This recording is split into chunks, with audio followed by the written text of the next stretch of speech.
So if you remember, where were we? We were on somebody's stream, and I mentioned that I was going to do my own version of pressed fairies. Now, I don't have the book, but I have seen pictures of it. Hey, Janet.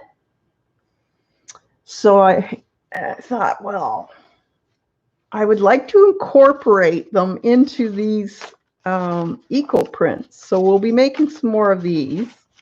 And then I'll probably be showing you different ways you can enhance these with watercolor or acrylic paint, that type of thing.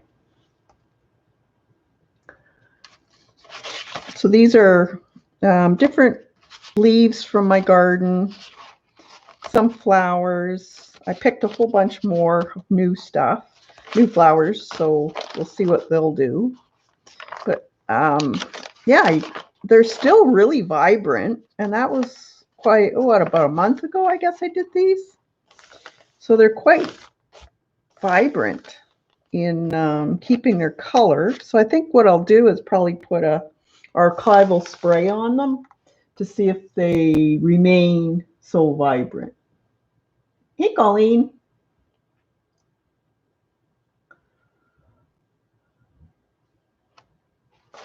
So first I'll explain what I've done. This is kind of going to be a bit of an experiment because I haven't tried it yet. So whatever turns out, it's going to be filmed. So what I did, I thought, well, I don't want to copy his stuff. So you know how you're going to have to get some really weird looking, is this camera there? Weird looking poses. So I went on the internet and looked up models poses or poses for drawing. I found these because you kind of want ones that are going to represent being squished. So this was just to help me with the proportions because I haven't done gesture drawing in ages, and I didn't want to fiddle with it, and I knew you guys probably wouldn't want to fiddle with it either. So this is the best way for you just to do it instead of worrying about drawing. Find some, even in magazines, if you can find any with some goofy poses. There's a lot out there. And another one, a good one, is ballet moves, because they're all in those leotard things. So you got the body itself without the dress. So they have some good moves too. So I printed it out. You can enlarge them, make them bigger, whatever you want. Let me bring you in a little bit so you can see what I'm doing here.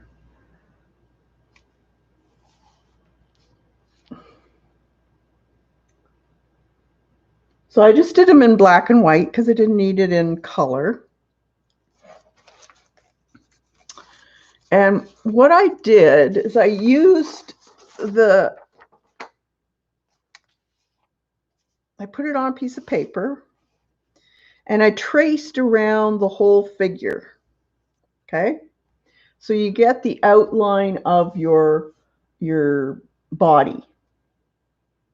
And from there, you can change it. So we're doing fairies, of course. And squished fairies. So they got to be, the hair is going to be all over the place. And we got to add wings and maybe change the body slightly because they are fairies. So maybe they're a mixed breed of an insect and a little fairy, or, whatever. So that's what I've done. And I've also changed the expressions. So this is what I did with this one. So they don't have clothes on, but I made them kind of gender neutral.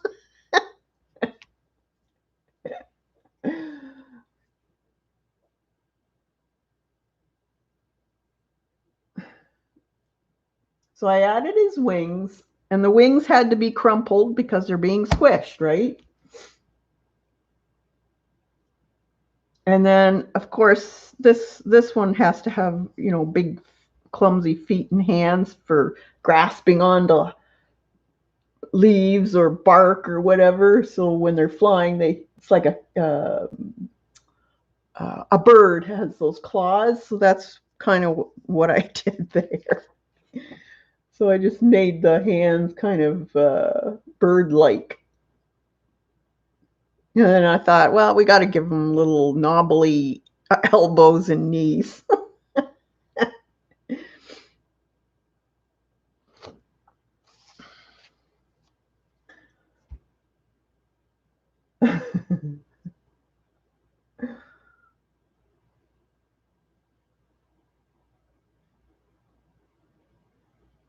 Yeah, it's gender neutral. It is whatever you want it to be. And then for this one,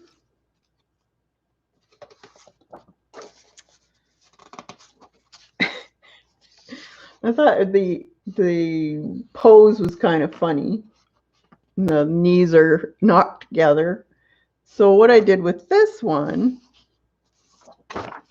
is I made it, this right here reminded me of a frog. So I made her into a frog fairy. So she's got fins as feet. She still has the claw bird-like hands, but yeah. And I gave her dragonfly wings because I figured, well, pond area, it's got to be a dragonfly, right? Dragonflies come from the water anyways. They live in the water when they're babies, so yeah. Probably a dragonfly got intertwined with an egg spawn of a frog, and that's what we got.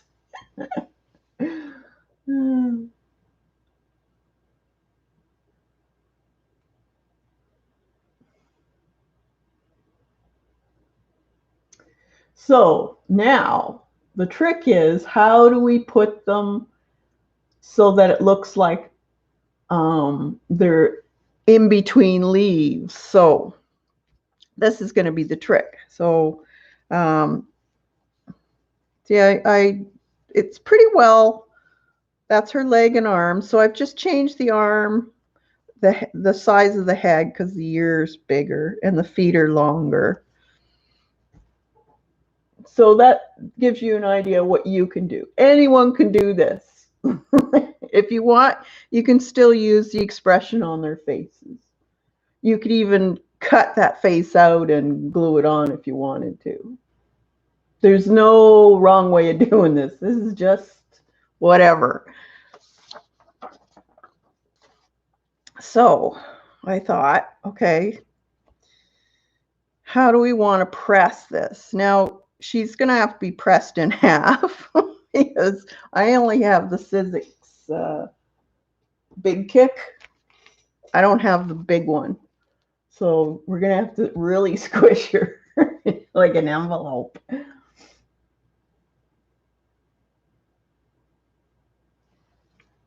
So we could kind of put this over top somehow.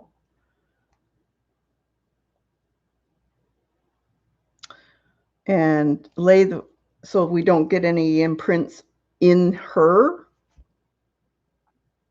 Like just tape her down, or we could actually paint her first too in acrylics. And then do the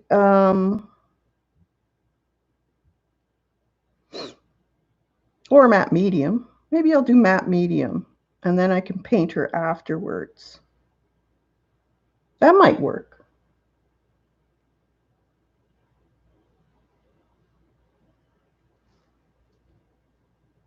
So let's put matte medium on her. I think that's what I'm going to do. I'm going to use the soft gel gloss and a fairly small brush. And then we'll dry it and see what happens.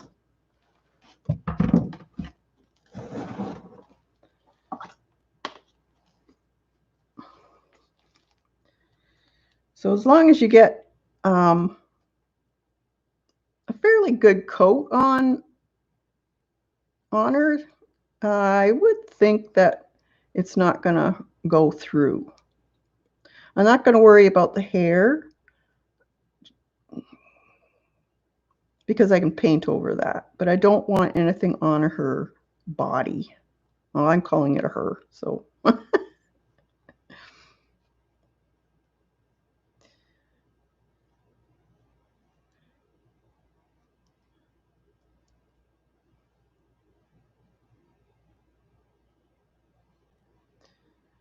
I think I'm not going to worry about going down every single little bit of the fingers.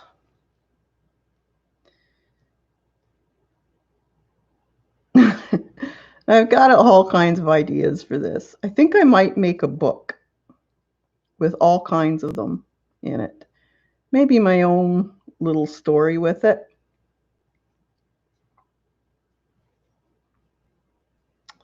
So I got some funny ideas. I kind of like keeping it a little funny. It doesn't have to be totally funny, but I don't want to get gory, like have, blood squirting out and everything.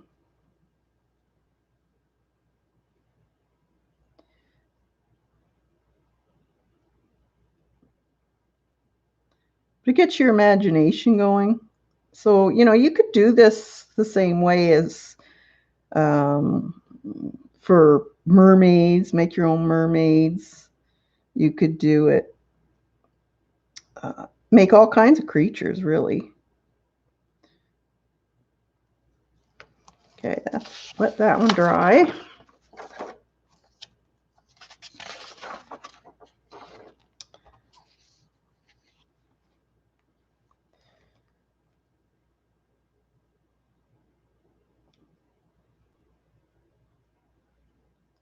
And you can change the expressions if you don't like what you see on the you could do this with tracing paper too if you wanted to, if you wanted all the expression and everything, or put some graphite on the back of the photo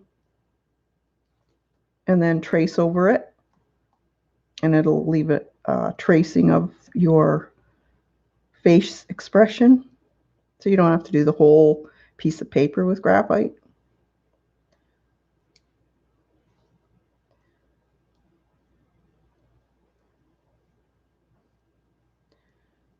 Now I'm just using plain copy paper. She could do this on regular watercolor paper, probably be better, but this is just an experiment. So if this one doesn't work out, I can always draw up something else.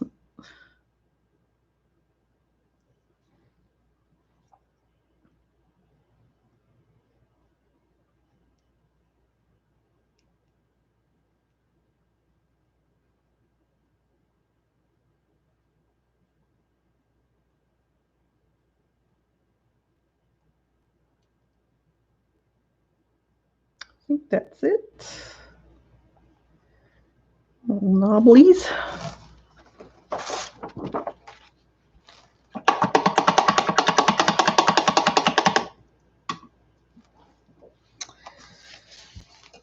All right.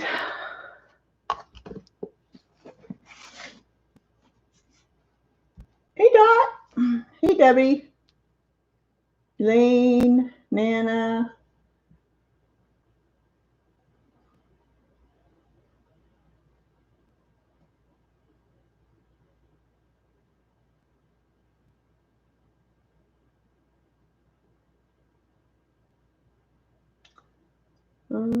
The Crush Fairy book is about a little girl who collects fairies. Yeah, I haven't got it. It's hard to get for some reason here. No, I'm hoping once all the postal's all back in order, I'm going to order it from the book depository. It's a lot cheaper there.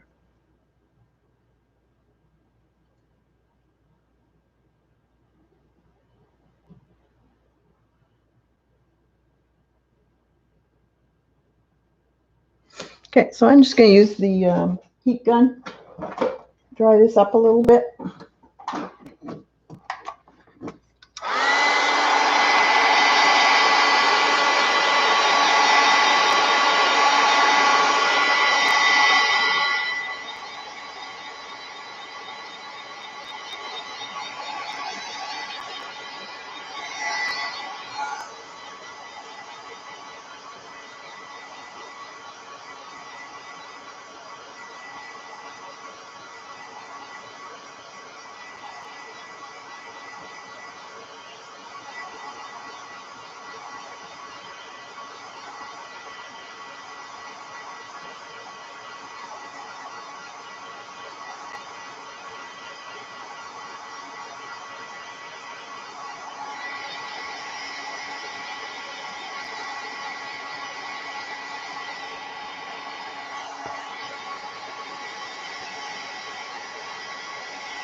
All right.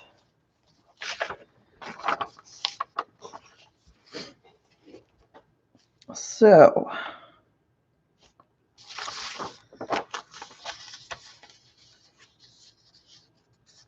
now also, let me think here.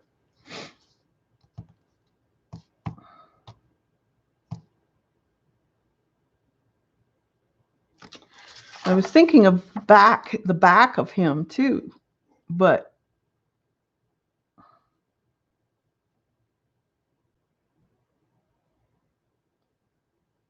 you're not going to see the reverse like you would in a page.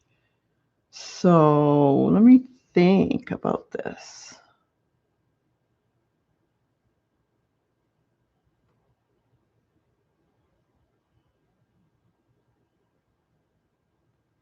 I should have actually put it on a small piece like that. How big is this?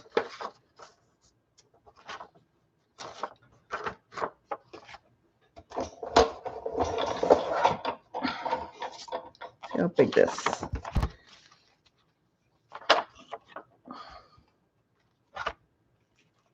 I could do that. Cut the paper and then glue it on. Maybe I'll do that.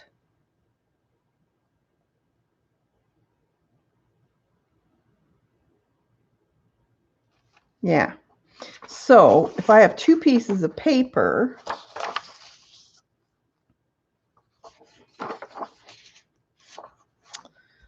then I will have the front of him and the back of him. So this guy. So that means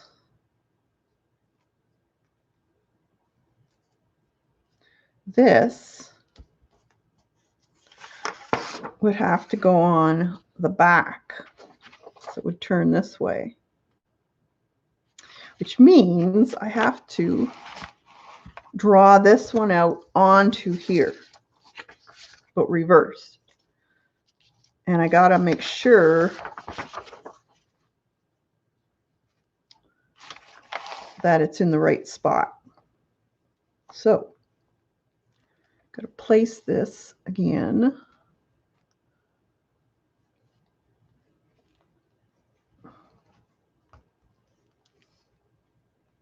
Like that. And I'm just going to put a glue stick on here.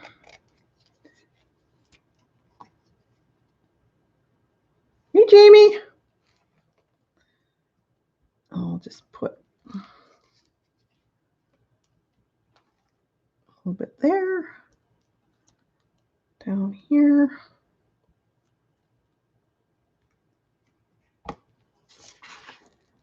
And then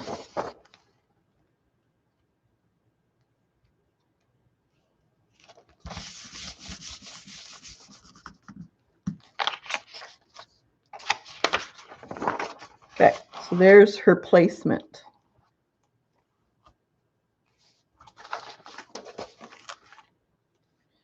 So then I'm going to take a pencil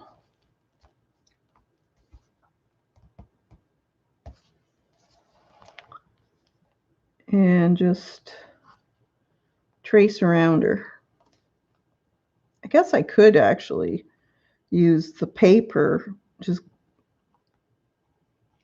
put the matte medium on top of this paper.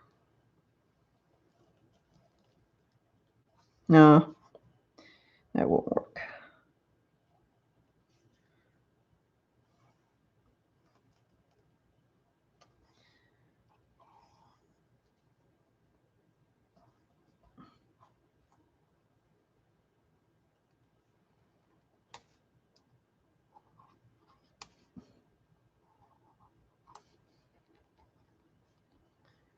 We'll see how this works. This is going to be experimenting.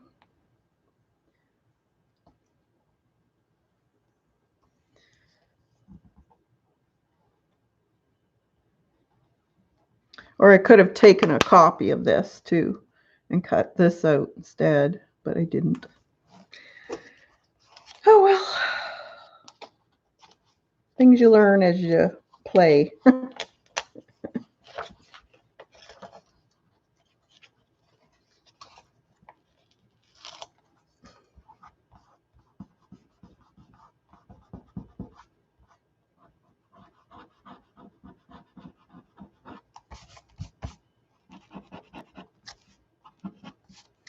Okay, then I'll put some glue on this. Where did I just put my lid? Did I drop it? Oh, there it is.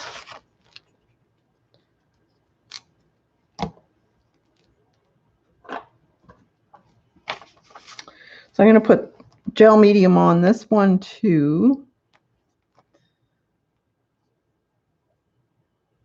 And then we can alter it later. We'll be painting these, or I'll be painting these as we go.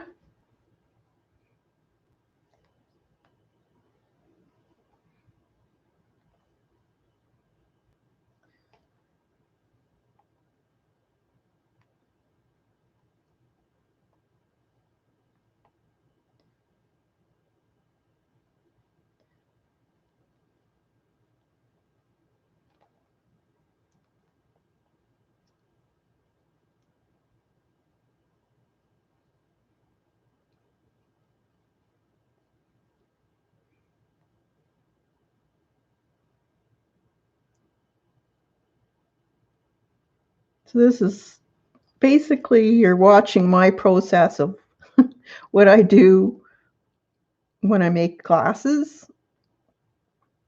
Is I try things out, have to get it perfected for you guys. So sometimes it takes a while, but it's fun. I love the process of it. Okay, let's try that.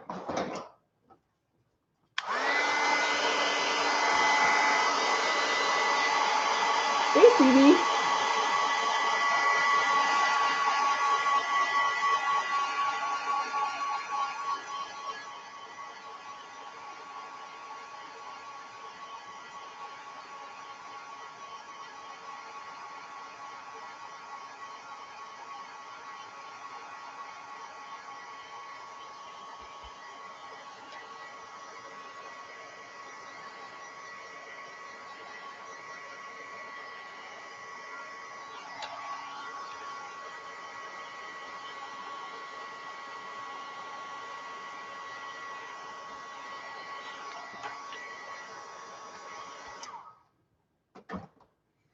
All right.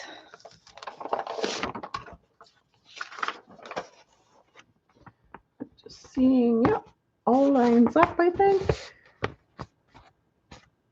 Let's see.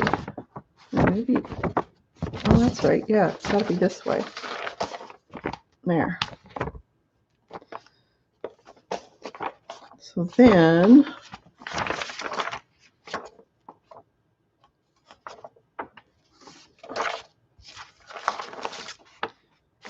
like that. I got to see where I'm cutting.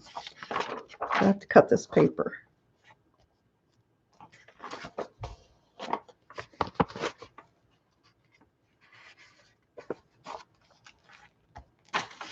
So it fits.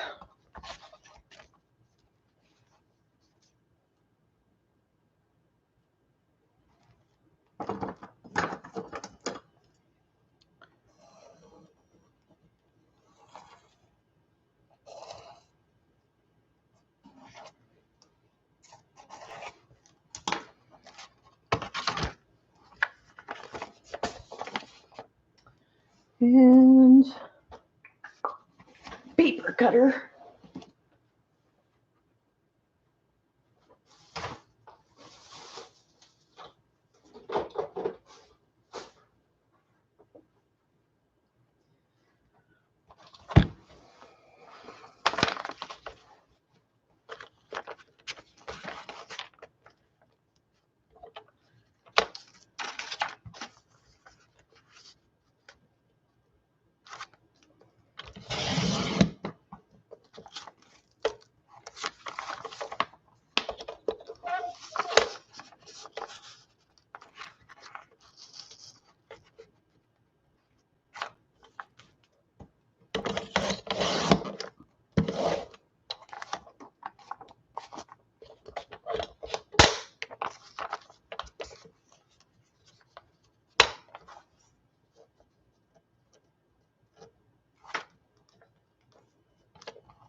There.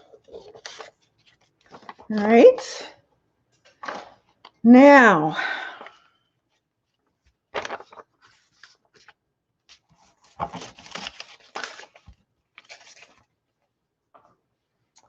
let's see.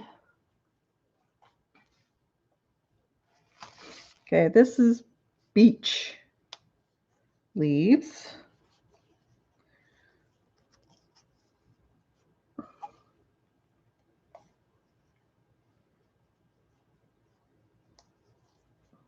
Remember, we put on the and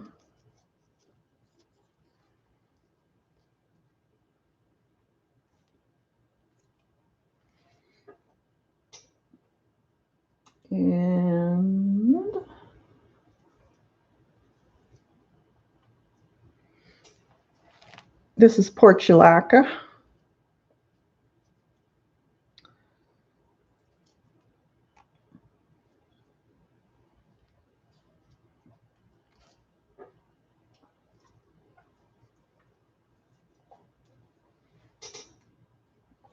This here is the smoke bush, the flowers.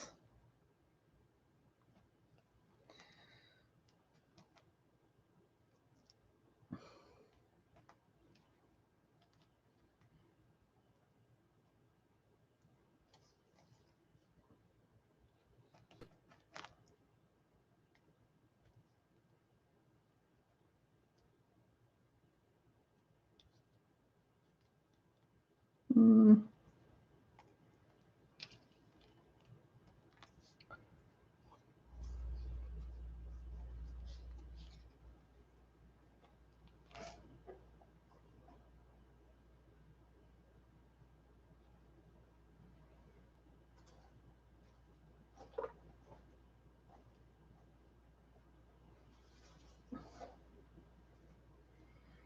Maybe we'll put a delphinium flower on.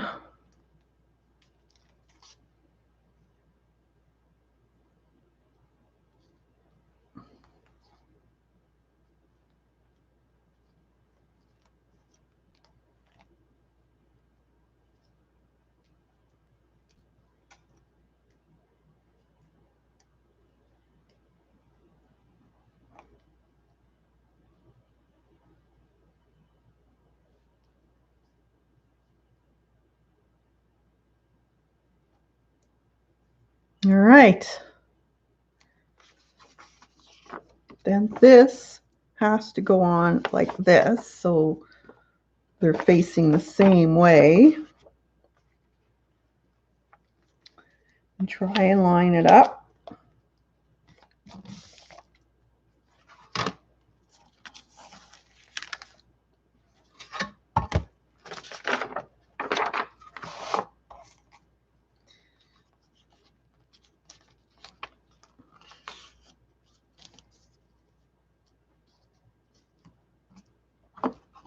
Put the plate on. Now I believe I put extra paper in when I did mine. So I'll fold one of these up.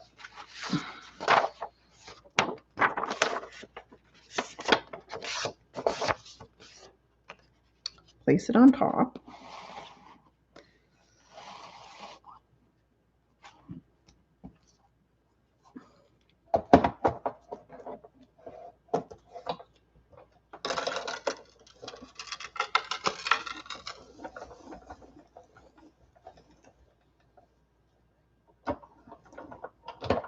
Went through fairly easy. I'm going to take a peek. And I think I might just put another piece of paper in.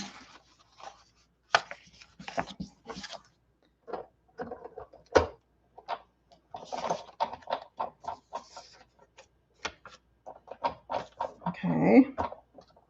Roll it through. Yeah, there's a little bit more. You don't want it really, really tight, but you don't want it a real easy either, because you want the veins of the leaves to be noticed. So let's see if it worked or not.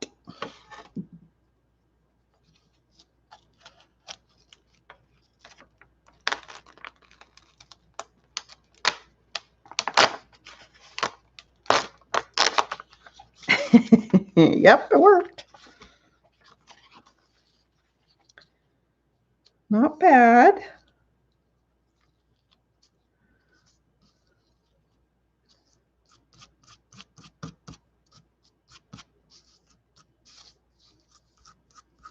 Portulaca was a bit too watery.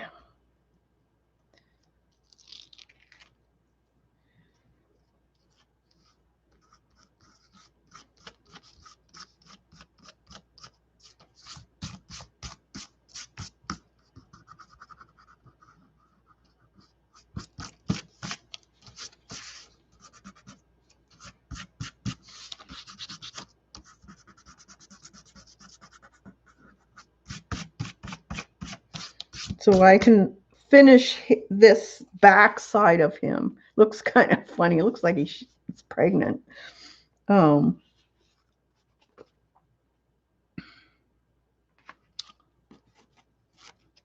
yeah, that gel medium stopped the transfer, so that's good to know. Okay, let's dry that. It's kind of gooey. And then I'll wipe it off.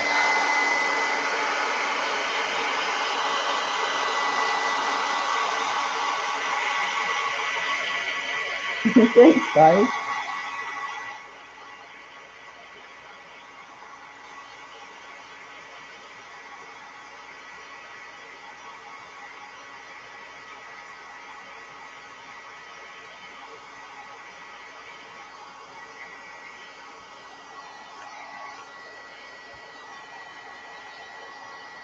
Now you could probably iron this too. you wanted it really flat.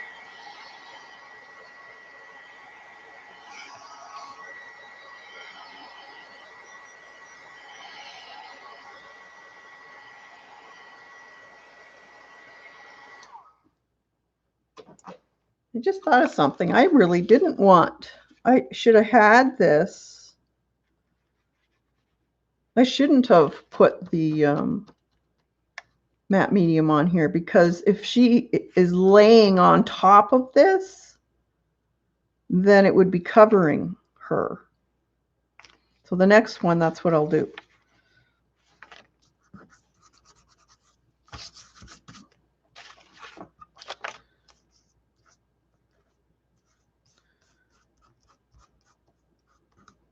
The delphiniums leave a really nice blue.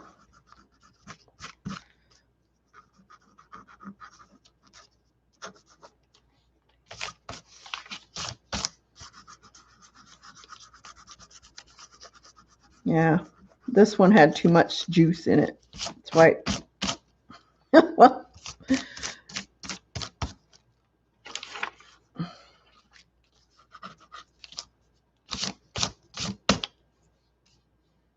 cool though. I love these. They really turn out really neat. They're very, very detailed.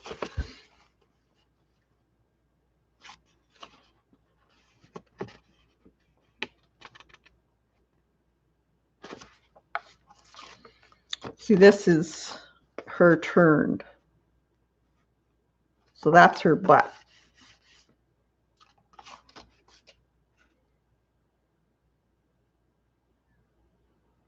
I could still put watercolor on here, or acrylic paint to cover her probably, or on here, I mean. So it seems like the reverse. So let's put that aside and we'll do the next one.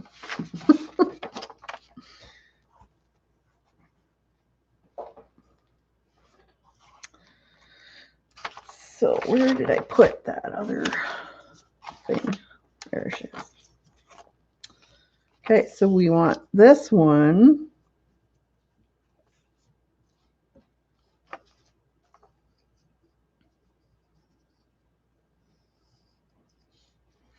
Like that.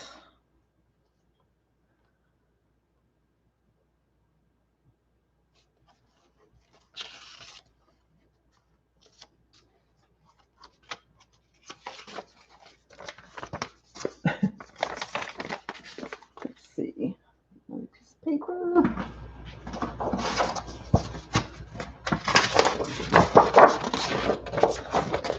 It's a nice cardstock. Let's try that.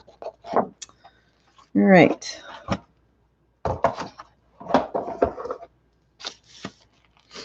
So we have to place her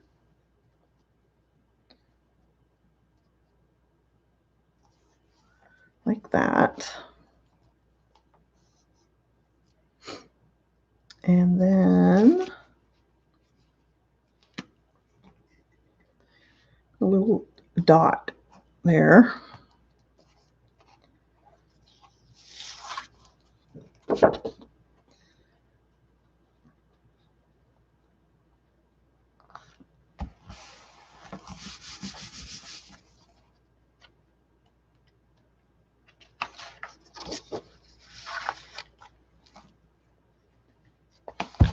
So this will be the reverse.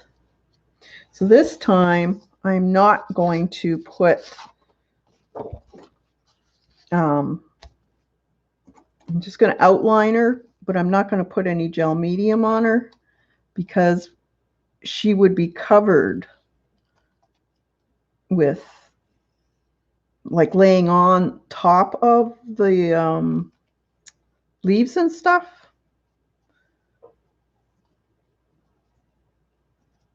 But I still want to know where her body is, so when I do the painting on her, that I can have her in the right spot.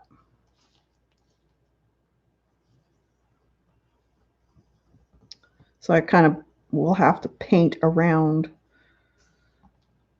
the leaves that will be covering her.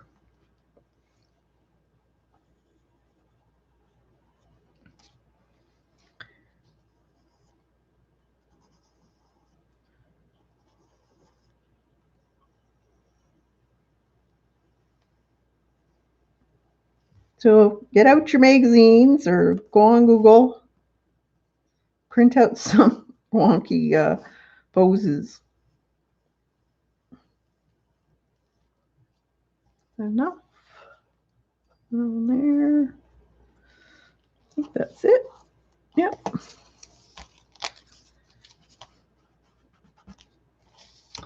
Okay.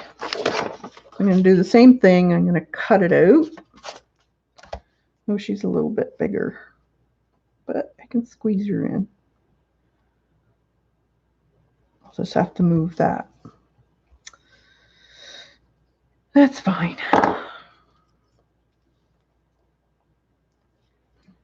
I'll just have to change the wings a bit.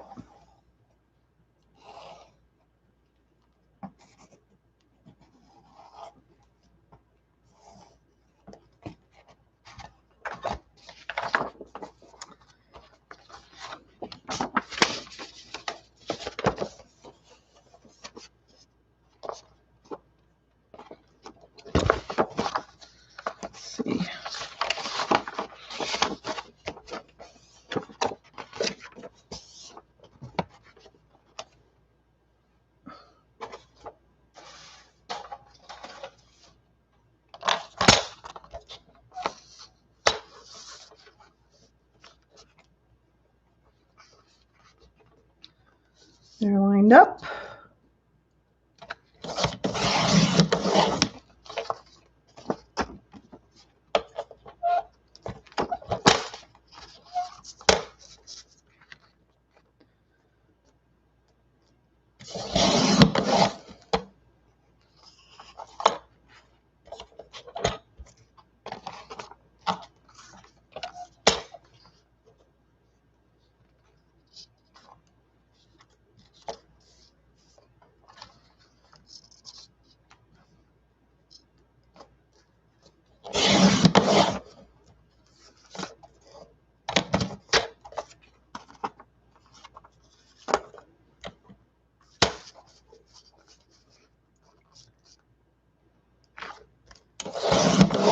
There.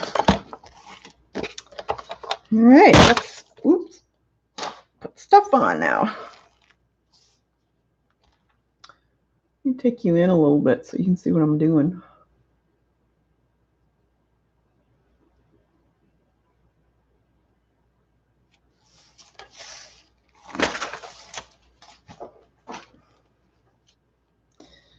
All right, so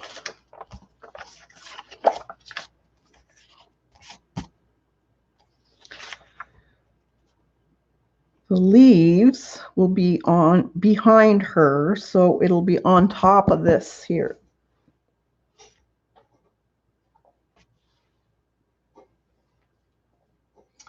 Here's some clover. Let's see. Should we give her a clover leaf?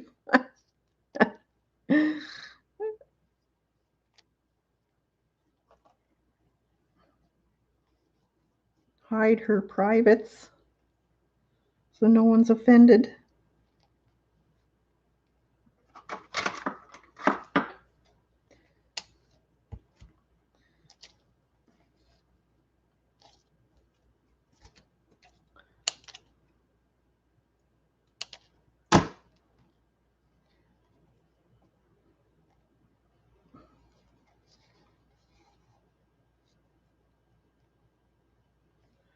I think these might be squashed too much. Those are seed pods. I think they might. I'll leave one or two on.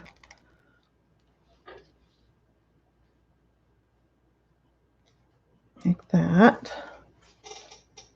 And let's see, here's a rose leaf. It's kind of tattered, but let's see, we can put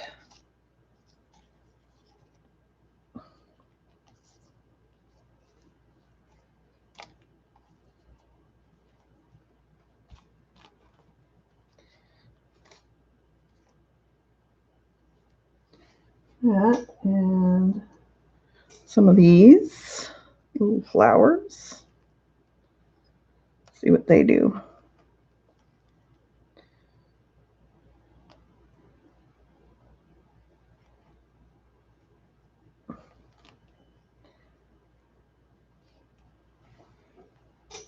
And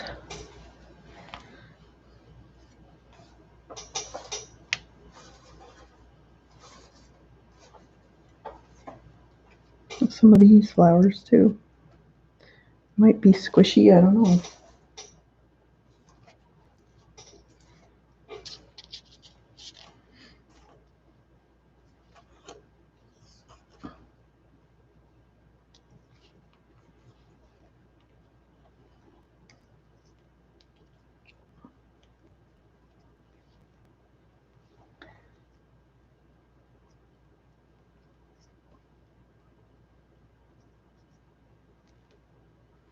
All right.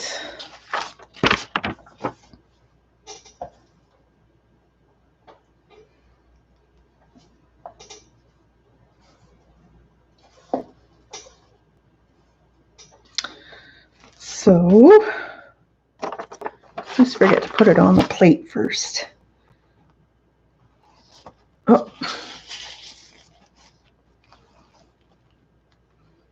And we'll leave it like that.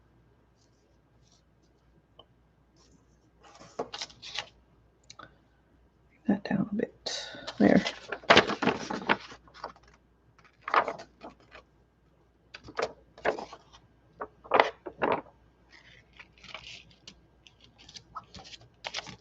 Like so.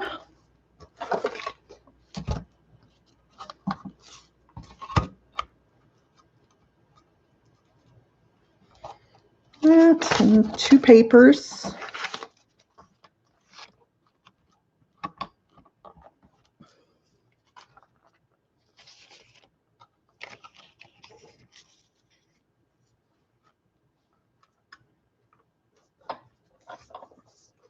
Let's see what happens.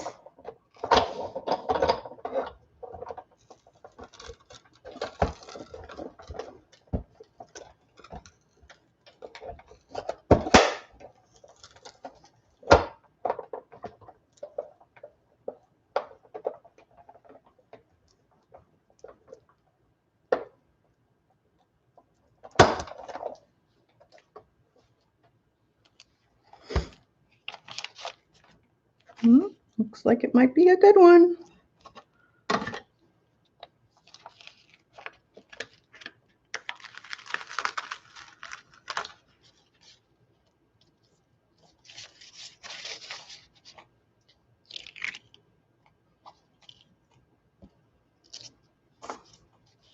Didn't get much off of this down there.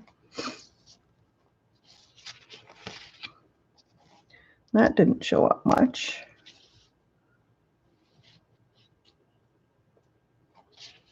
Let's try it.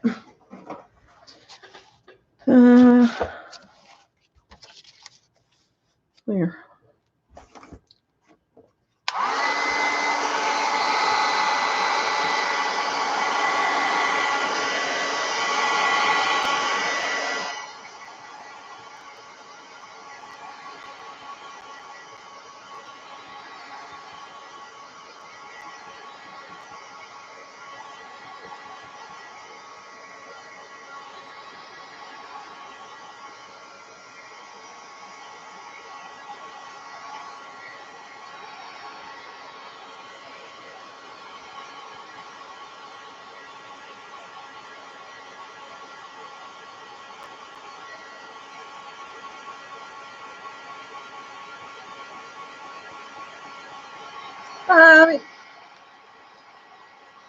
It might work. I don't know about, you probably have to cure it completely, because when you're squishing the flowers into the paint, it might remove the paint when you take those flowers off.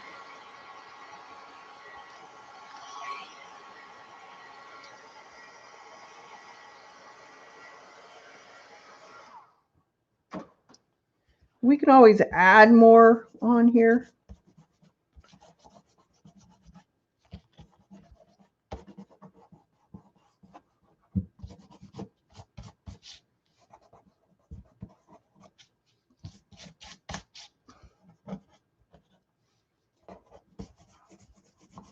Could try it. We could just find a paper with some acrylic on it and then run it through, see what it does, without having to draw anything up.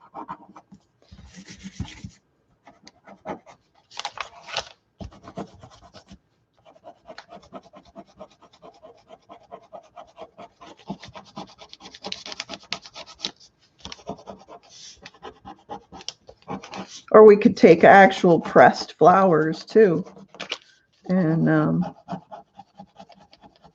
glue it onto the paper. That would look cool.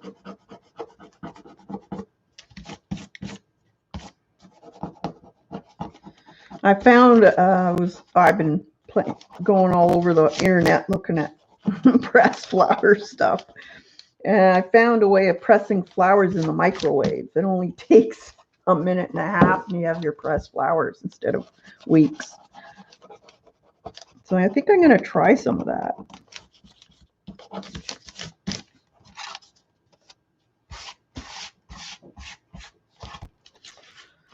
Okay. This one's all right. I wonder if I can take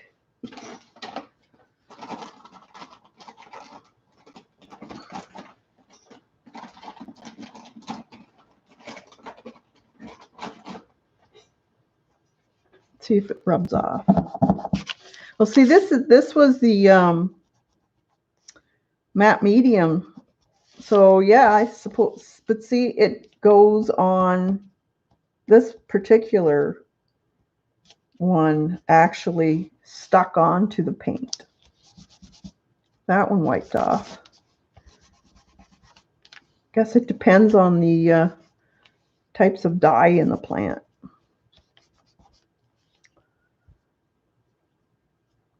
We can color that. That's no problem. I think it needs a bigger leaf on the bottom.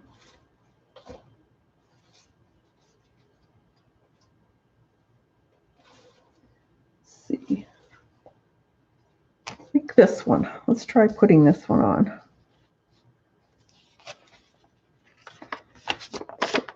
This way.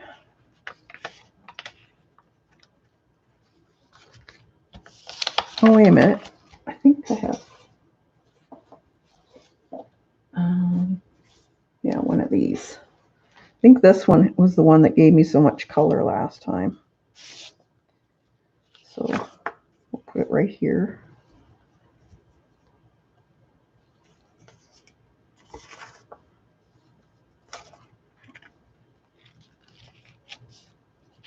Doesn't need any more.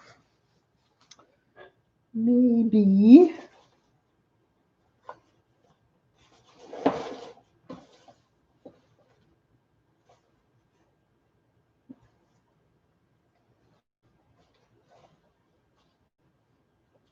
Maybe a few smoke bush leaves. Right here.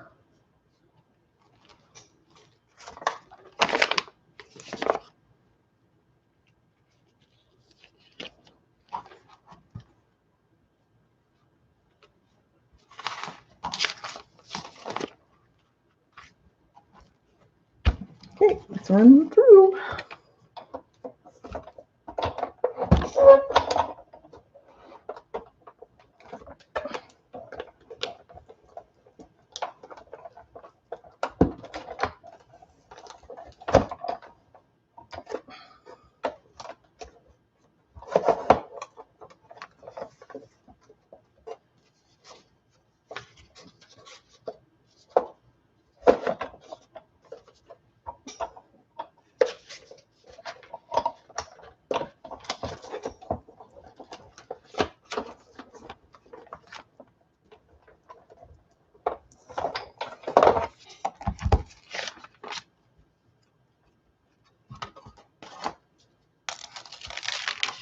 Yeah, you get a little more color.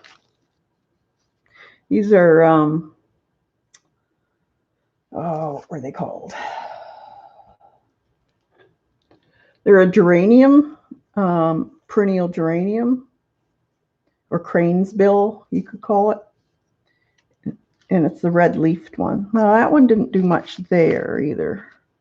I think this one was a really young smoke bush. I think the older ones are more colorful, but that's cool.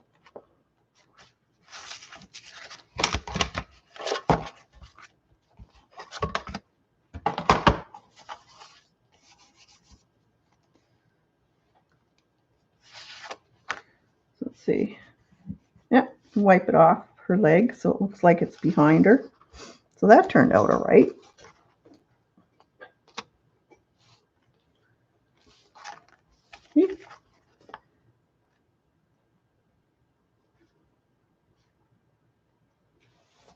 So we'll just have to paint this in here because it's overlapped. Okay, so we'll put those aside. I have a few flowers here I just wanted to try because I don't know what they're going to do. So I thought we could play a little till I let those dry completely, and then we'll paint them in.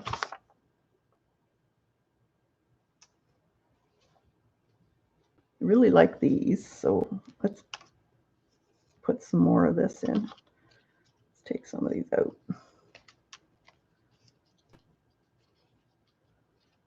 So it's not so dense. Don't need all of them.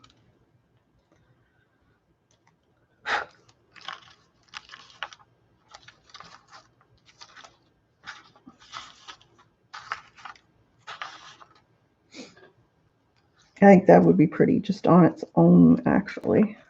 Let's see what it does. Or I like overlapping stuff too. It looks really cool. Let's take this one out. And I like to arrange them so they have a bit of composition.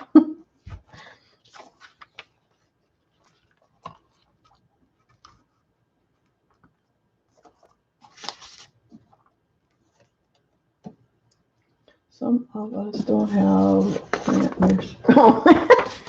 Well, get your flashlight out. We'll take a walk around the neighborhood at 2 in the morning. Or go to a botanical gardens. Are they open yet? You get all kinds of stuff there.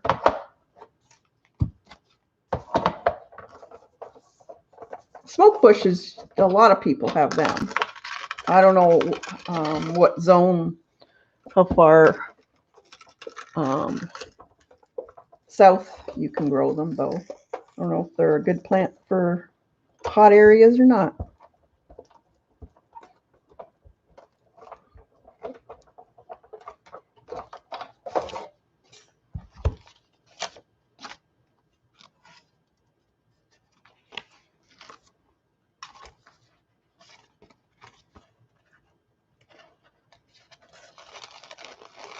Cool.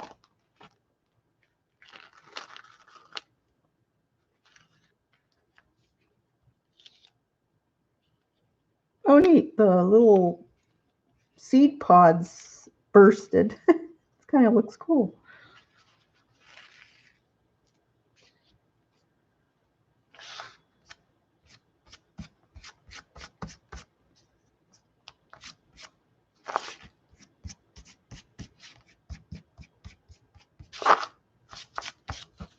That one looks cool.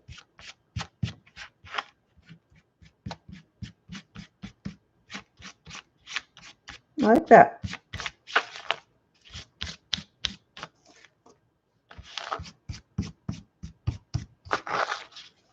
Here. Could almost use this for an underwater scene for a mermaid book.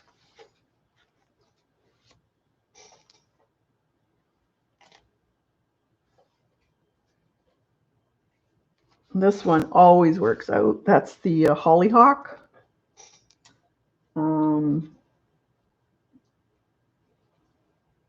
Here, I thought I would try a clematis. And where's the other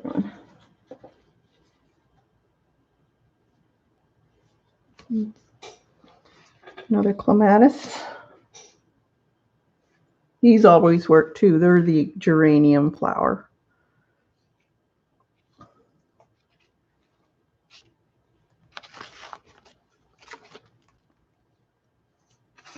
Let's see if I got any cardstock left.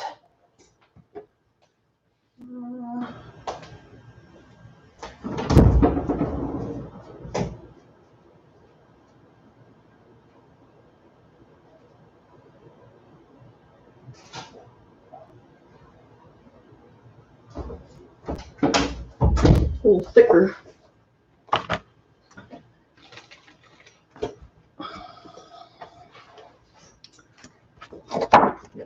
Yeah, you kind of experiment with them because you don't know how they're gonna turn out. The ones you think would be really colorful have nothing.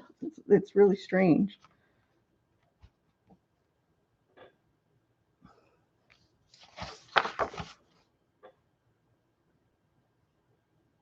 Okay, here's the leaves of the clematis.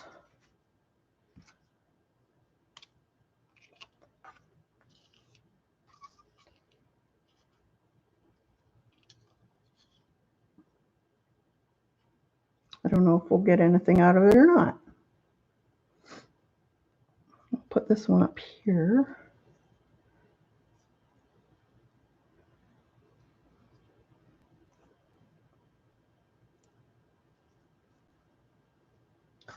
We'll just put this one.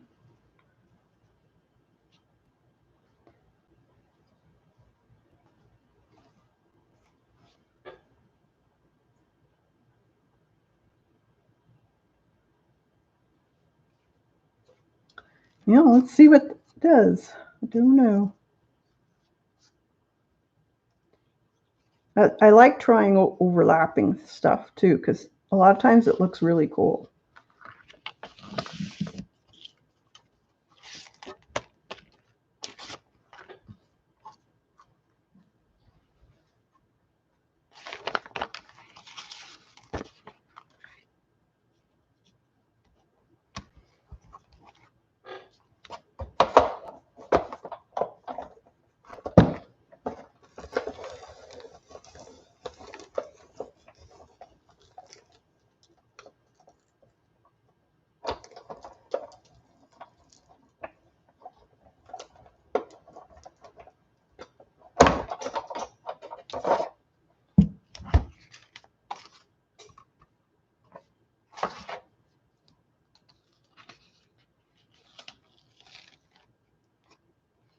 Well, that's neat. Oh, good. We got some clematis leaf. And these petals really came out neat. Oh, you can see the veining in them and everything. That's cool.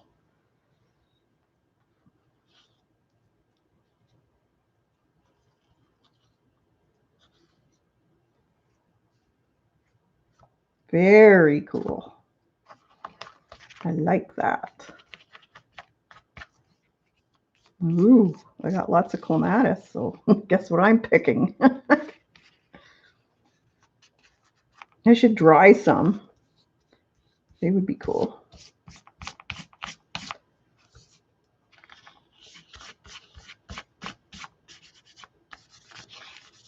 Yeah. So you can see the veining and everything in them. See the veins? It's cool. That's pretty. This is almost an aqua color with peach in the center. I like that one. That's cool.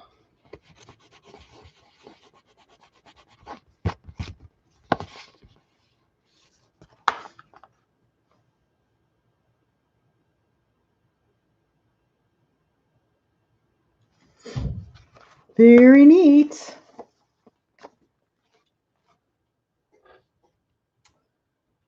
And we do have, let's see, elderberry leaf.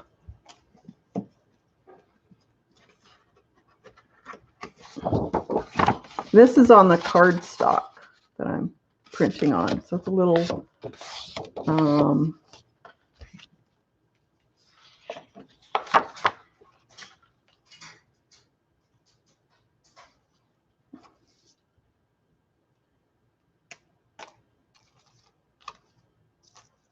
heavier than the other stuff, which was copy paper.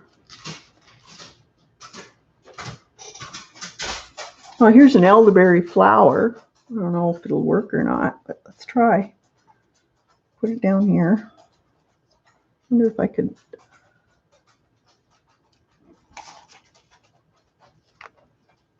I don't know if it'll be too juicy or not. I think I have to put it this way.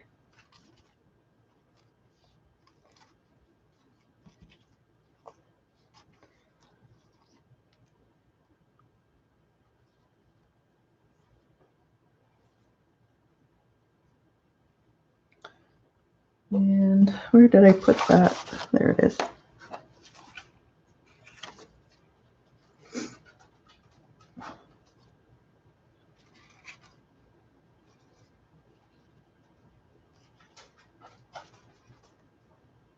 Let's try that.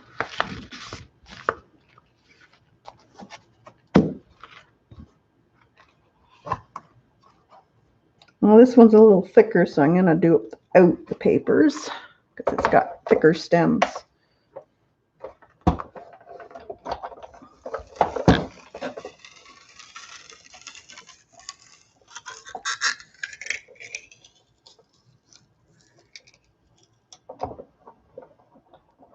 Ooh, juicy. Too juicy, I think. Yeah. See, we got a splat.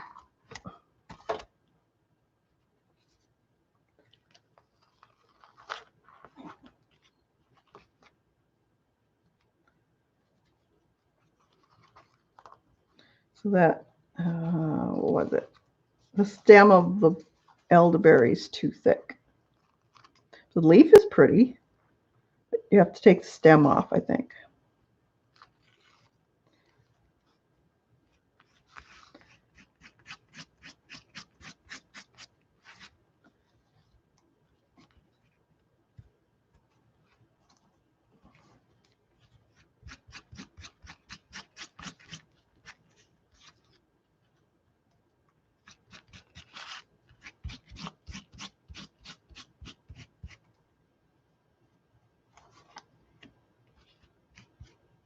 And this was the hollyhock, and for some reason that one didn't work this time. It was a different hollyhock I took it from, which is weird. So that one's kind of a blob messy. See, you just never know. It's fun that way because you just have to keep trying. And now this is cool. This is a seed pod. It's a weed.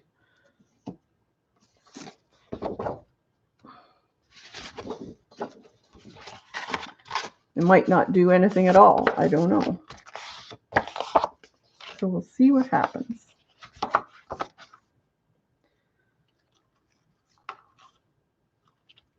It feels very woody, so we'll see.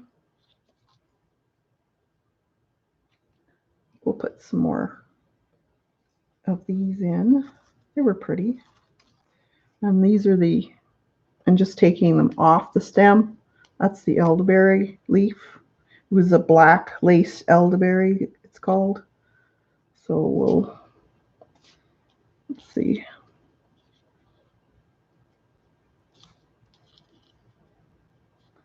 Place it in a pleasing manner.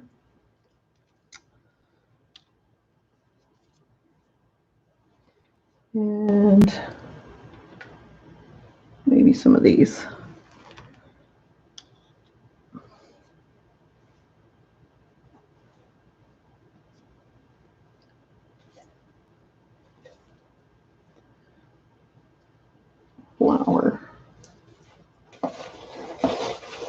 So anything thick doesn't look the greatest.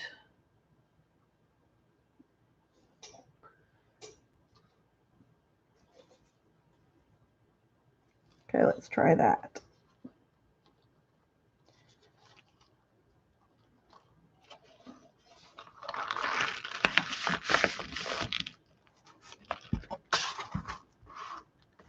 We'll see how these seed pods work out.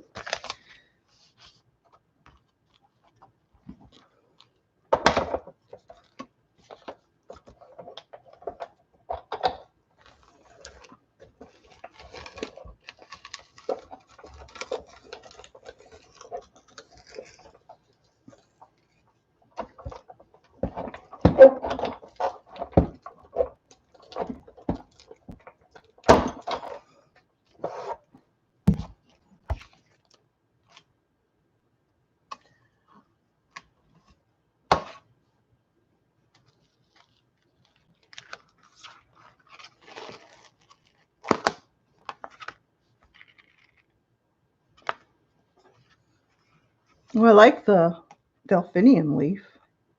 It leaves a nice imprint. These were too, look at that. Well,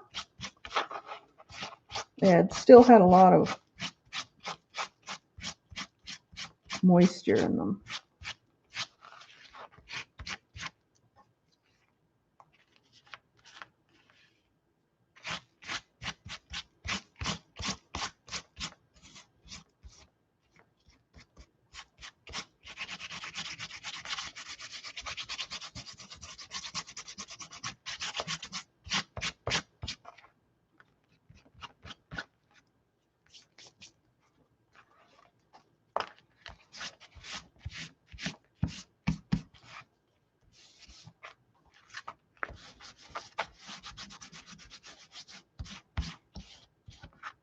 Pretty though. Like you could really go in with pen and make all of this more defined looking. I really like this leaf though. That turned out nice. You can see a lot of the veining in it. And these are really great. Okay, one more and then we'll get painting. This is so addictive. I like doing it. You can use these up in collage. You can photocopy them, make something else up. Let's use the rest of these up. I cut a few of these up.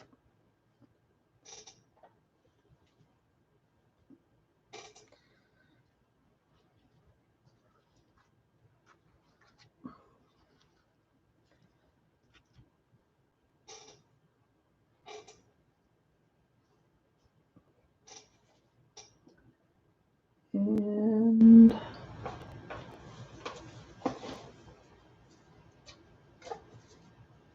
guess we could use some more of those. Although it's going to be all green. Let's try these.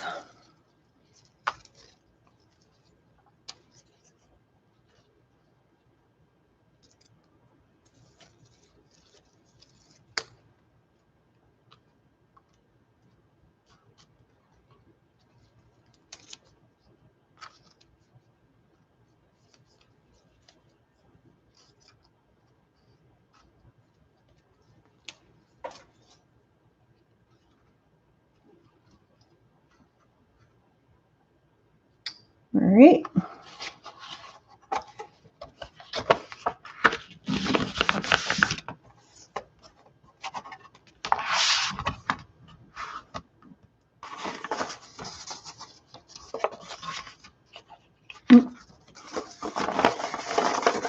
Where's my paper?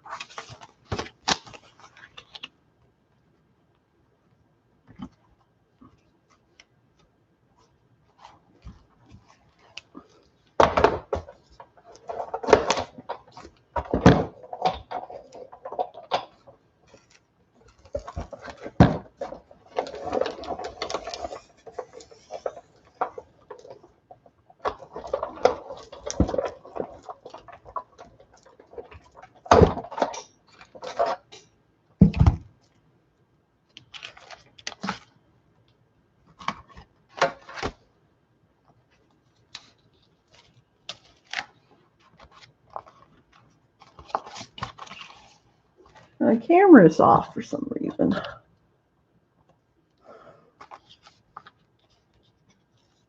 Oh, those didn't do anything at all. Look at that. Huh. See, you never know.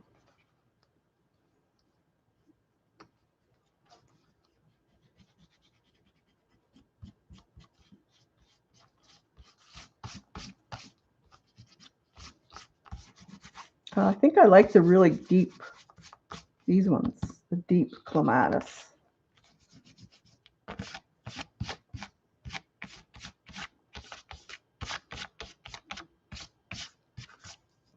Very pretty.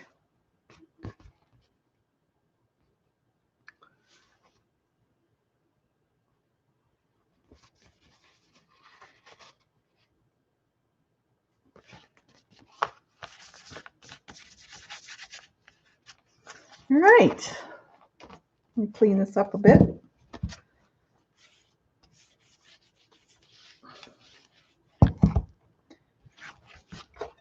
I'm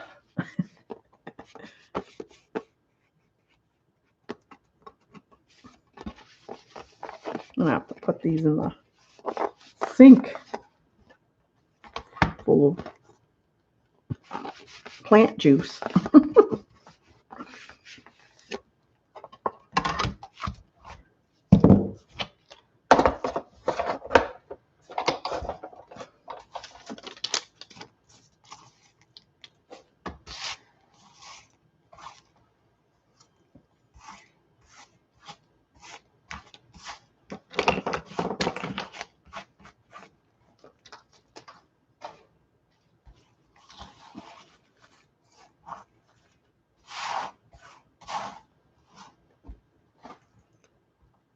What was that from?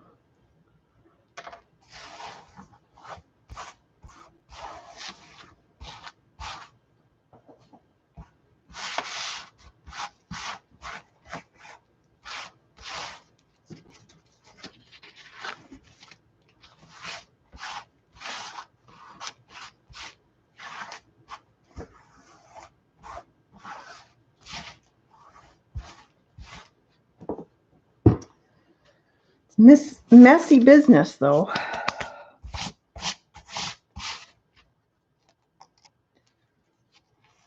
All right.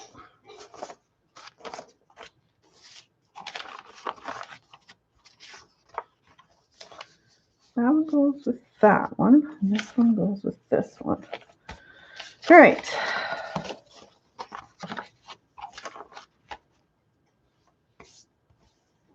So for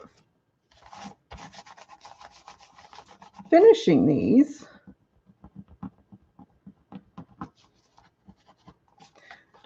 I think I'll put it on,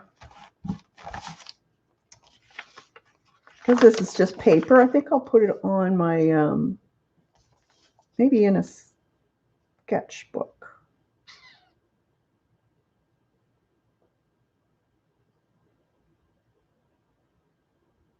Mm-hmm.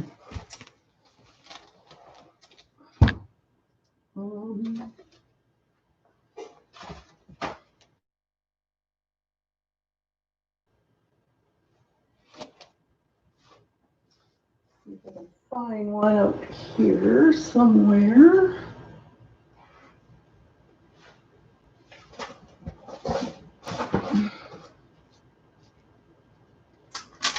It's full.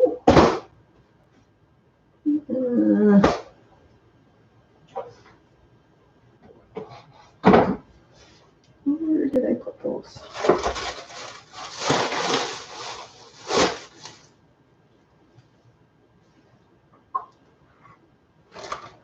Oh, there. Oh, I should have another one though. I could put it on here, but it wouldn't look right.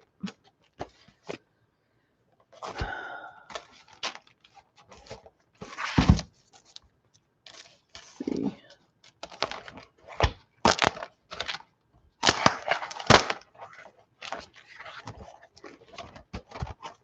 I think that would look. No, it wouldn't look right. I want to. It has to be in a book, like not a ring bound. Oh, there it is.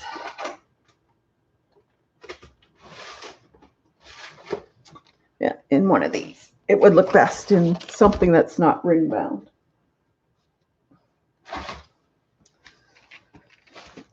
All right.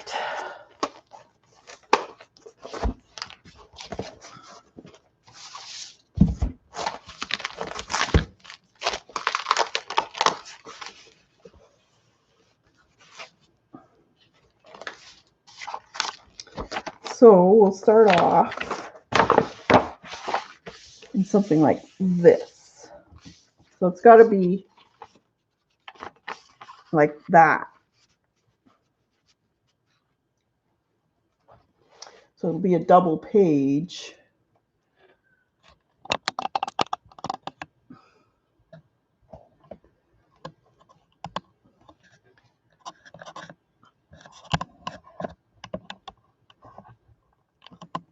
I don't know why my camera is crooked.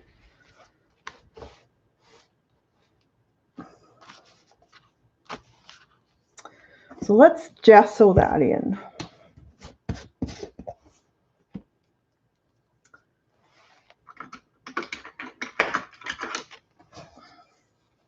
Just get a, or not gesso, matte medium it in.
Okay, so that one is about there.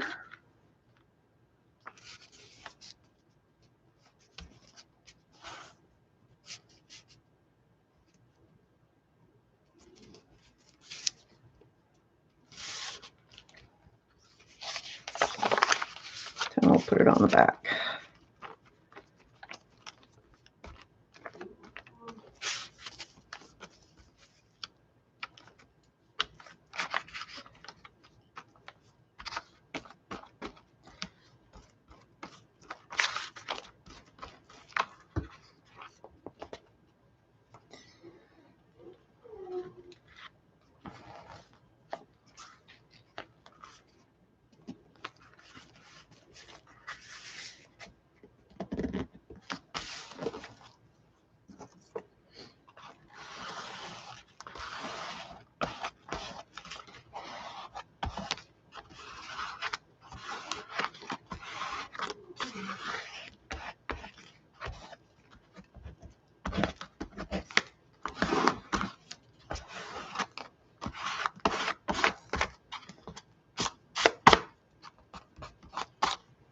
There. And I think I'm going to put a coat on top. This matte medium is also good for preserving.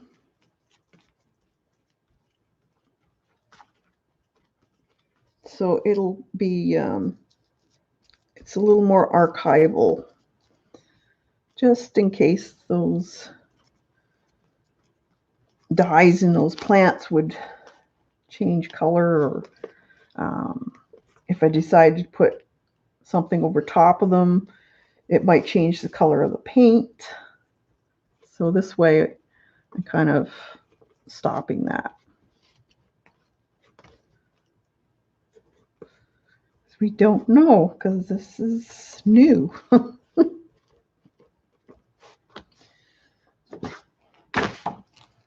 right. And if you don't want the lines, you can use this and it'll take your lines out from your paintbrush lines.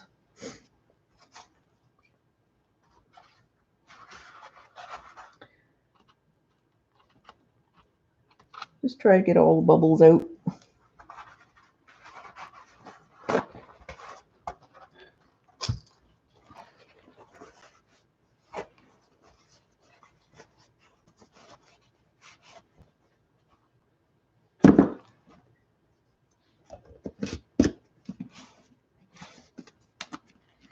And we'll try it.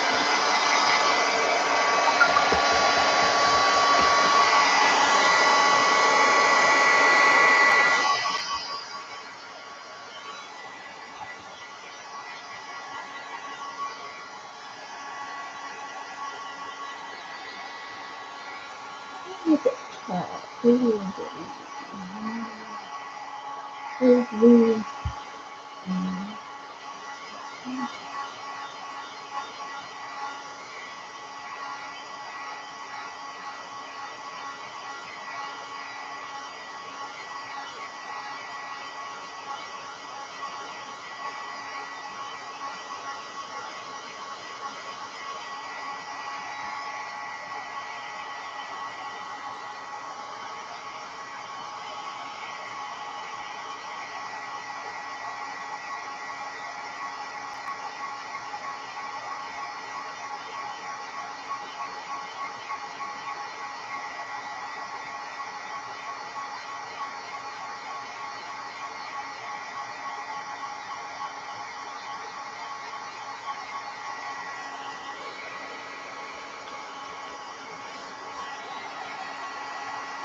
You could have torn the edges of the paper a little too, make it old looking. You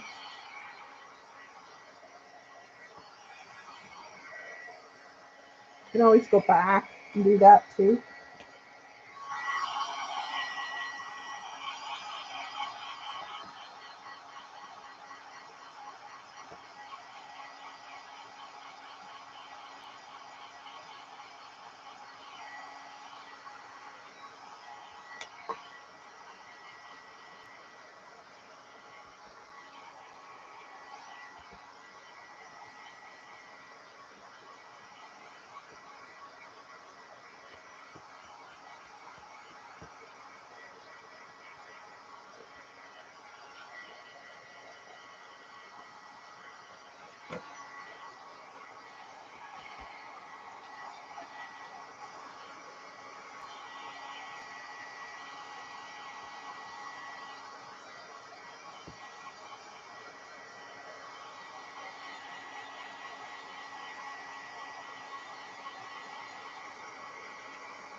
Hi, Sandra. Here's my my squish fairy.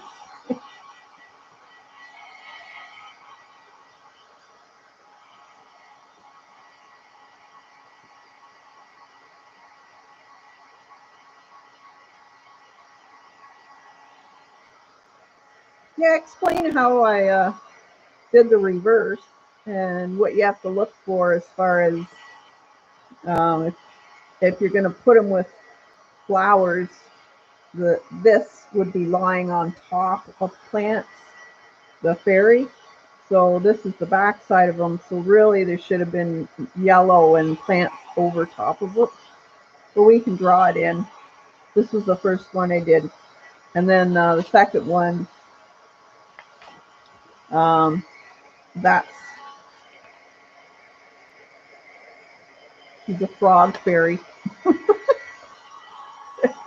And I just used templates from I googled um, drawing poses, or you could draw, or you could look for modeling poses, dance, ballet poses, um, drawing poses, that type of thing. And you'll get all kinds of different poses, and you just have to pick one. And I just use those poses, and then just here's the one. That's this one here.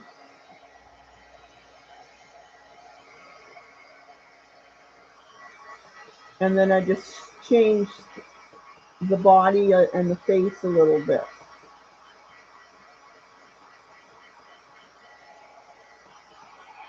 So you can outline, use it as an outline, and then just change it. After you have the outline, at least you've got the dimensions right then. And it's not so crazy.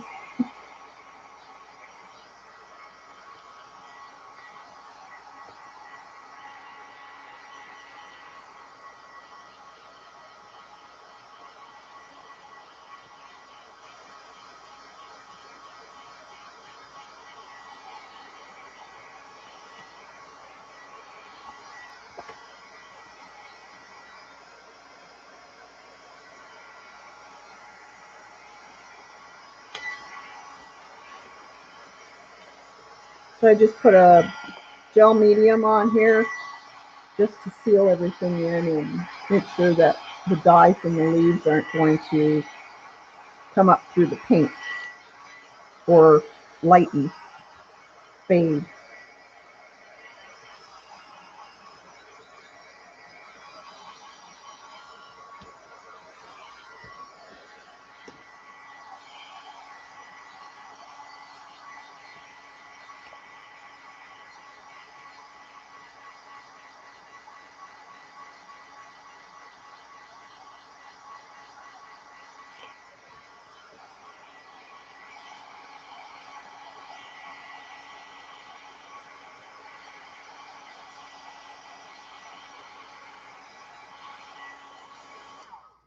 Yeah. All right. So we'll start on this one here.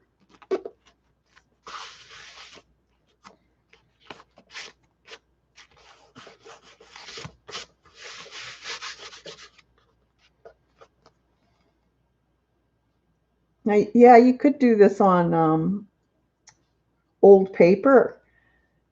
The only thing would be you might have to, I don't know if it would work on old paper, because once you're squishing it through the big kick, it might degrade it even more, and you probably wouldn't be able to pry it apart. So what I think I would do would be,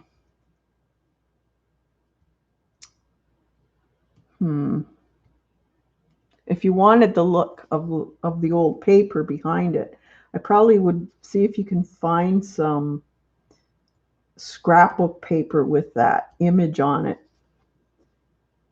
or print one out with a laser print. It wouldn't work with a inkjet because of the water coming out of the leaves. It would wreck the print of that's on the paper from the inkjet.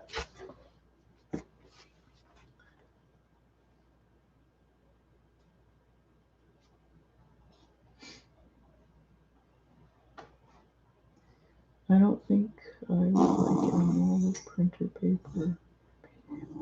Take away from the fairy. Yeah, probably.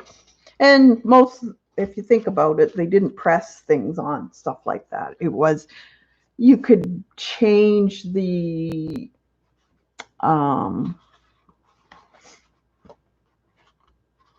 the look of this paper just by,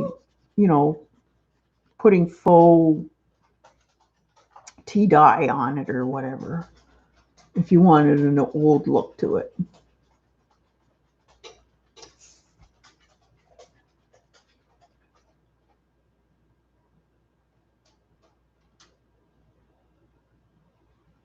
I think it would be on the vintage or tea dye. That's how one of the books are.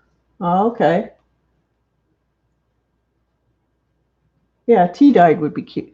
Oh, matter of fact, Sandra, didn't you just buy some vintage paper on Amazon or something? I think Patty was playing with it. If you got more of the lighter colored one, that would look cool.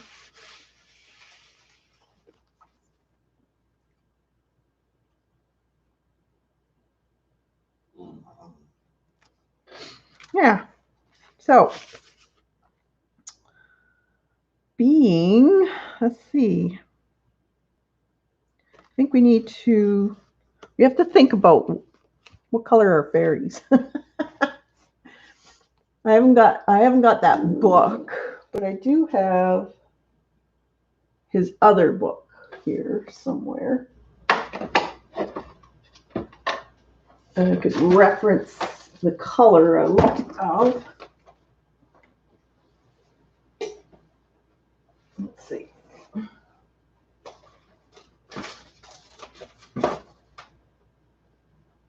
I don't think it's down here. I think it's upstairs. Or is this it? No. I have to take Chloe upstairs anyway, so I'll see if it's upstairs. Because she's being a little pest.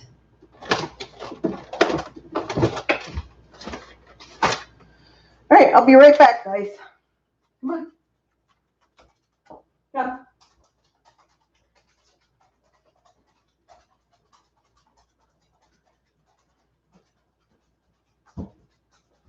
Come.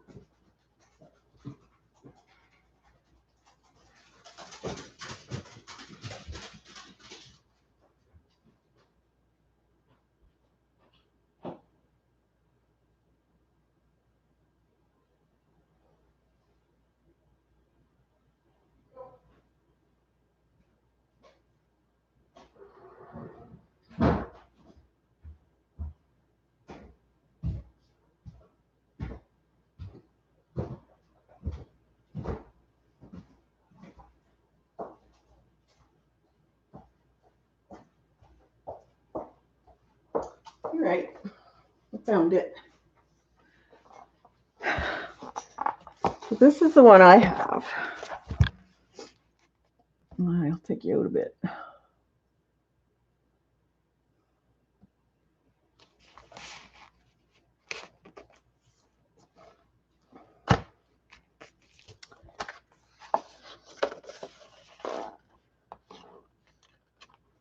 So more on the kind of purpley gray side or bluish colors.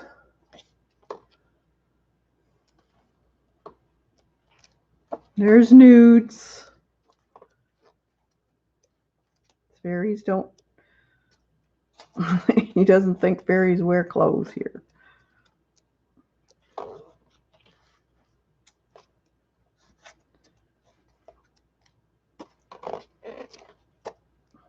So I'm not sure. See, there's kind of a greenish, bluish color.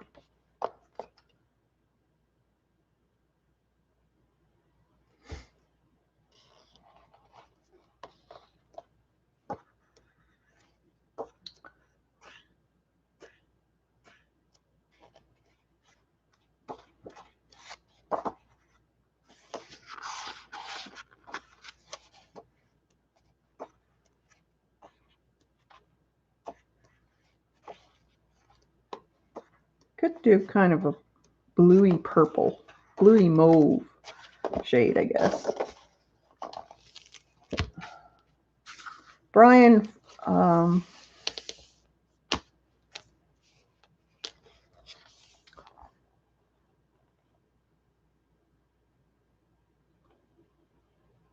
Froud, F-R-O-U-D.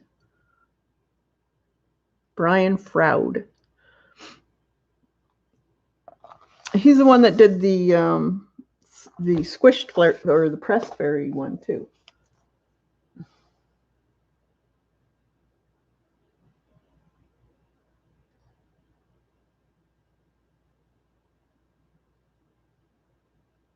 think this was one of his one of the newer ones that he did in, let's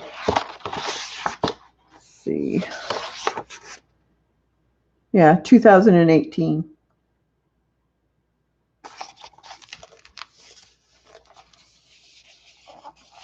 Beautiful book. I love his work. So kind of purpley, bluish tinge. Could go into more of a glazing.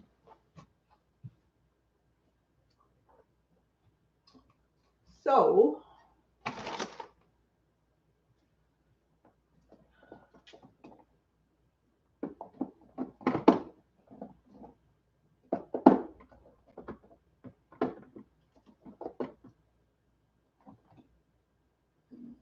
blue.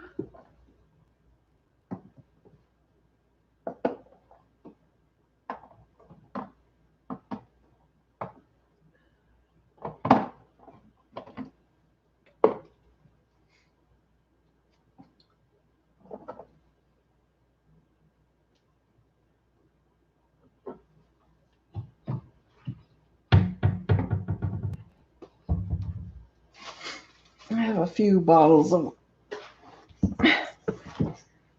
these. Let's see what we can do with them. Or we could use, let me think. Could use Caran d'Ache Neo 2s, maybe.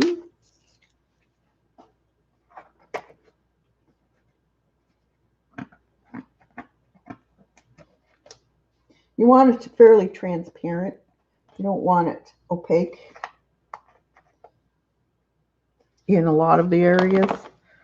Now, this here, well, I think I'll just leave that because who knows what would have spilled down her while being smushed.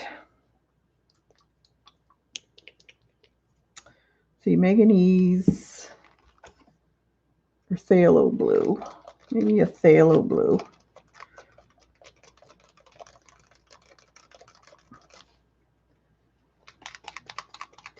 Oh, thanks, Cindy or Candy. Awesome.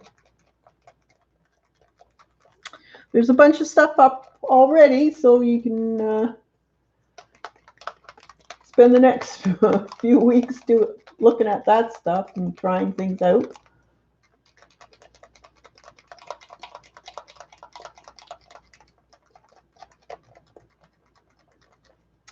So this is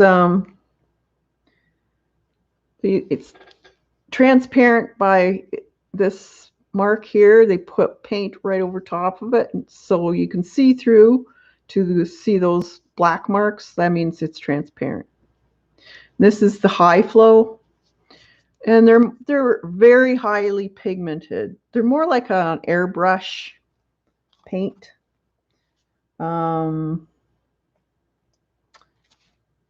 So a lot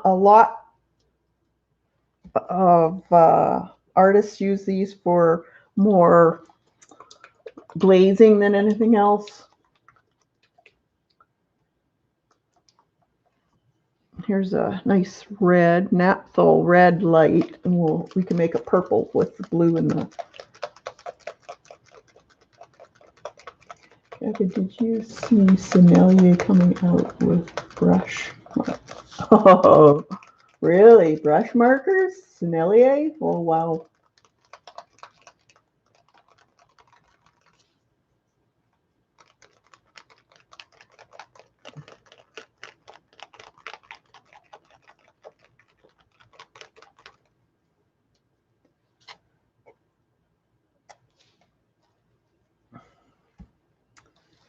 And then you want a fairly small brush and something that's fairly,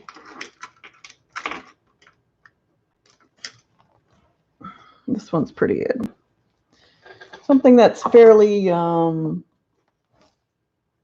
it's got a bit of spring, but not too hard. This is just the Simply Simmons. This is a number 5. So we can mix a little bit of blue and a little red. Let's see what color we get. Get a sheet of paper. Test it. Okay. And a little bit. Now I could put glazing medium, or you can use a little bit of water. You just want a very light coat. So I'm going to just do the where the shadows would be right now.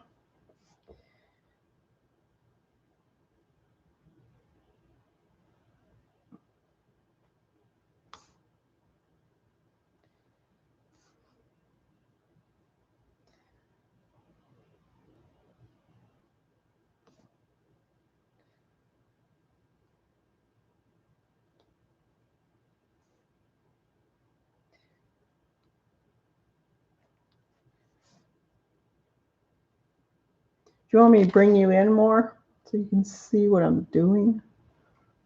Let's see.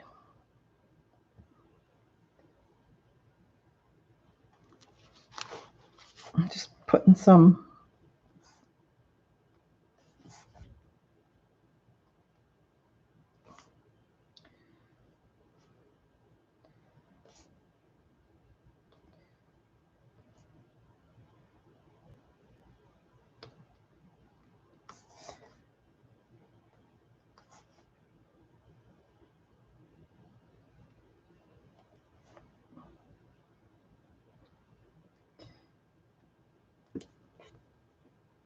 That's a nice thing about when you have the matte medium on your picture. If you make a mistake, you can rub it off. So I'm just putting the shadowed areas in right now. So be under her arm.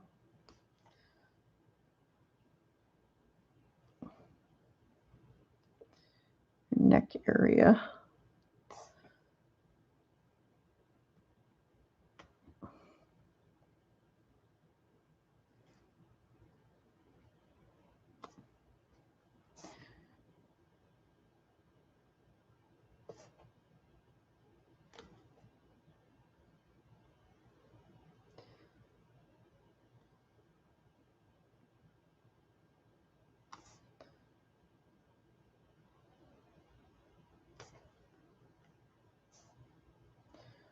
Nose. Let's mix a little more of that.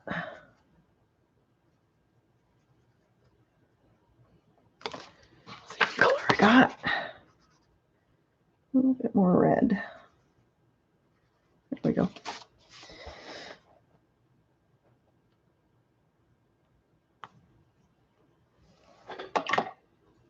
You could probably use,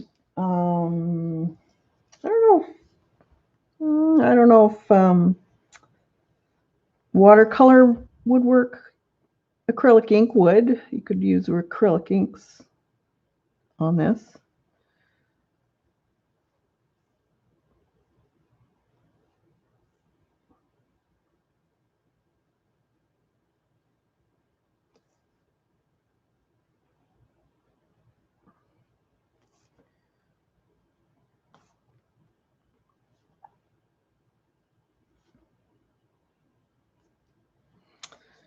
And depends how detailed you want to get too.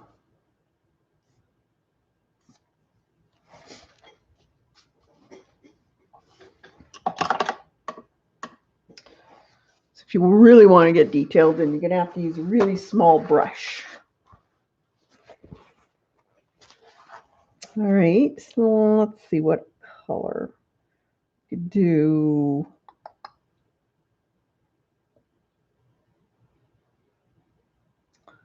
kind of in the turquoise. Let's put some bit of turquoise in. And this one is fluid acrylic, and I'm going to have to use a little bit of glazing medium with this. If I can find it. Okay, here it is.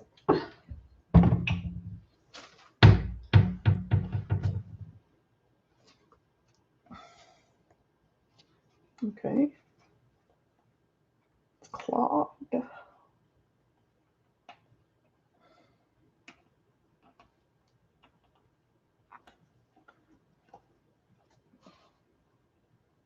Oh, clogged it. Darn, darn.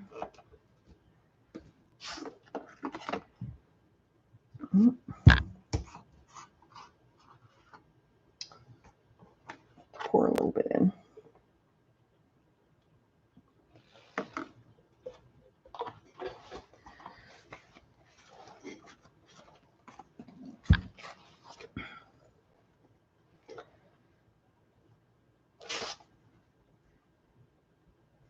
So I want this really light.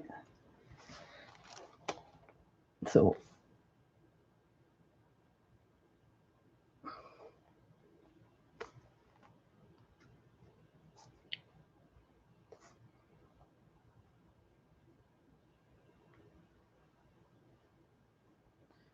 think I'll just go right over top of her body.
So just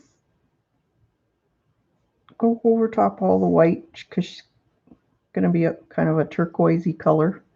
And then I can go over top of that for highlights with some white, opaque white.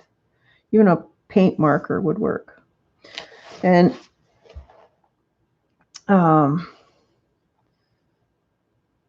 if you take this color and overlap it over this mauve, it'll give you a darker color. And you could do that if you want some really intense darker colors in these areas here, like under her arm. It just makes it a little bit darker.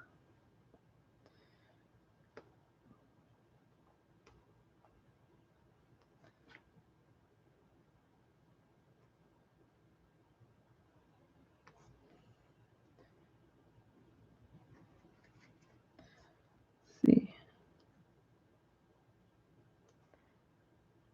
it kind of blends the colors together too. There's a little butt.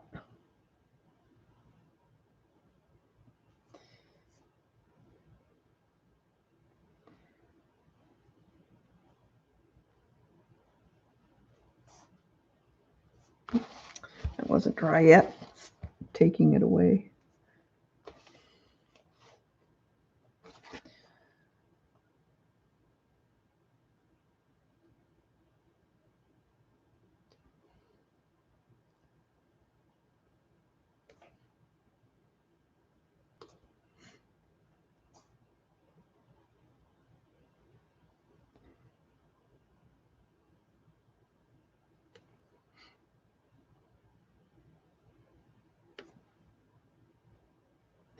A little bit of cleavage.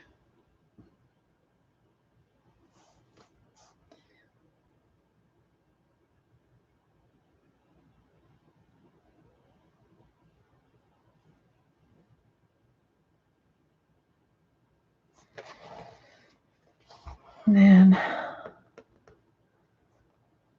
her cheek here, her eye,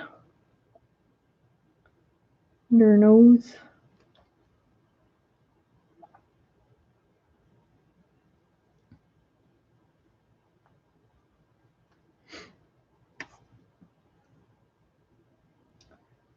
Let's see.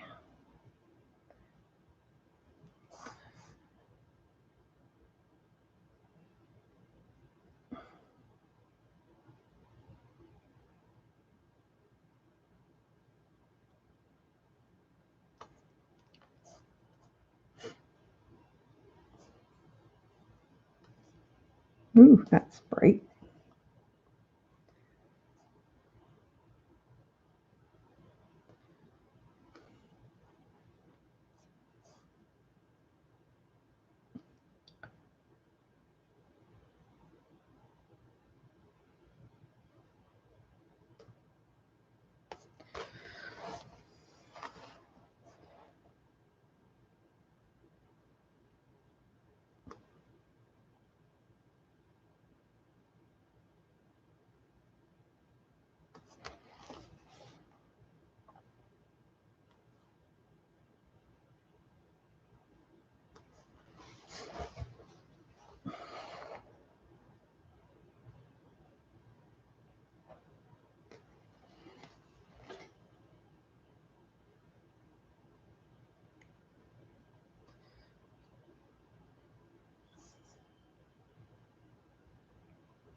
All right, so then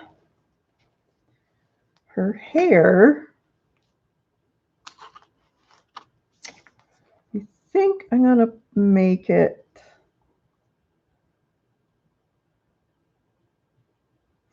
probably brown. So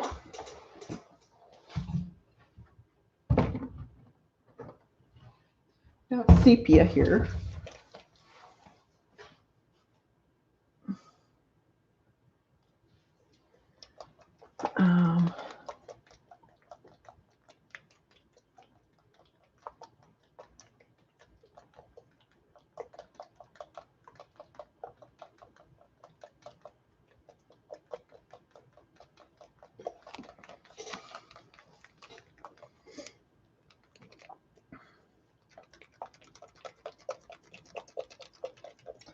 My straw though. There it is. I'm going to blow this.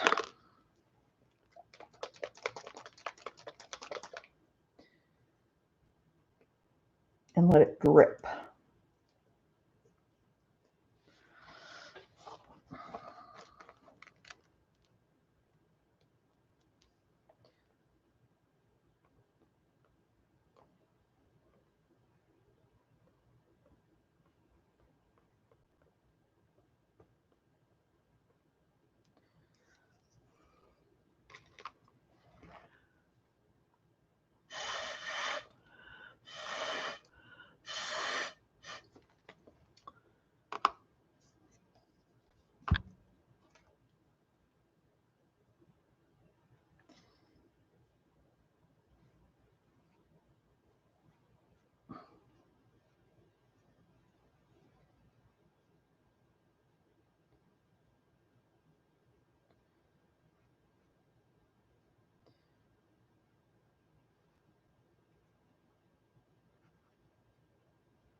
So you still take it away while it's wet if you think you got too much.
Okay, so we'll see the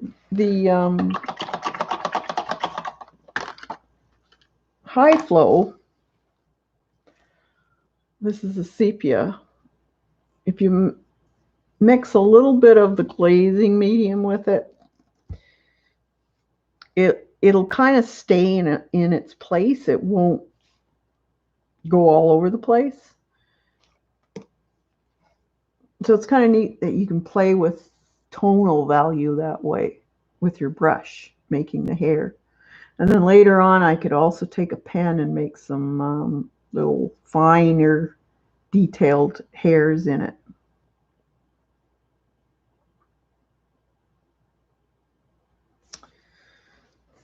Now,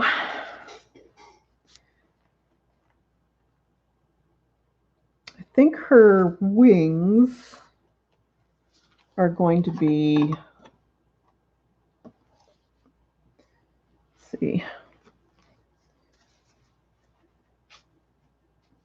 like the veining in her wings. I think I'm going to do those in a kind of a bluish color. Let's see what color this is on its own. Maybe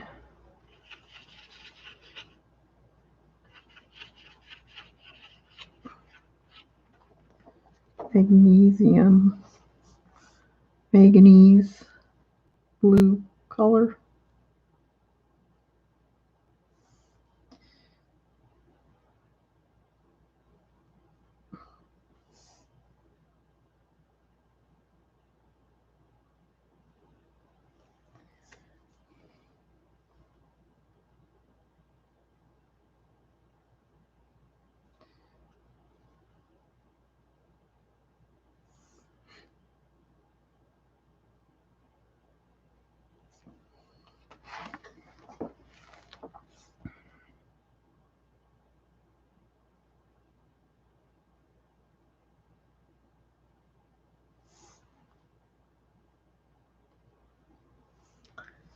So you just have to be very light-handed. You could use a paint pen, I guess.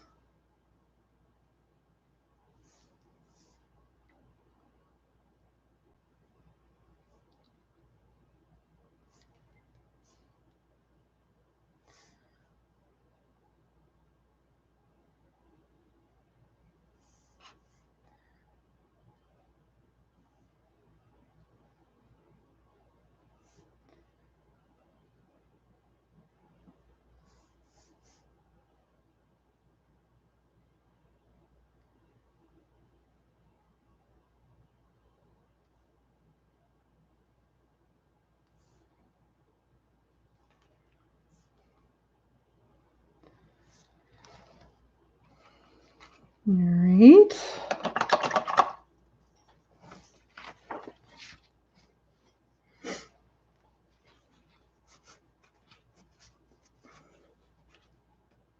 Let that dry. Now this color here,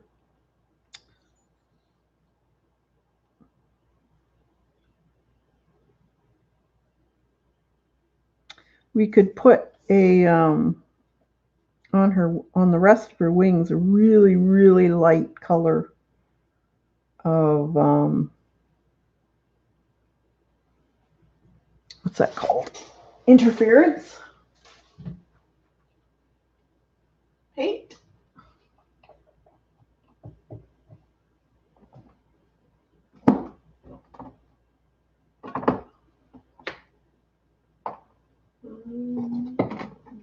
Yellow.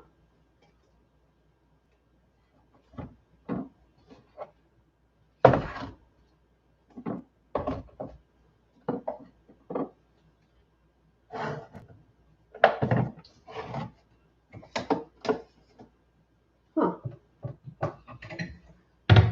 Let's see.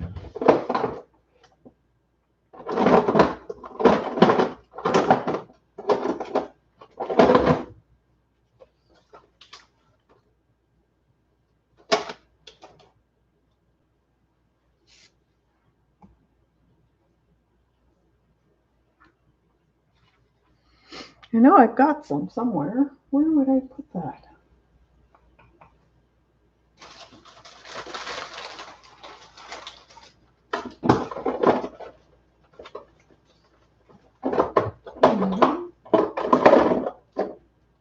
There's blue.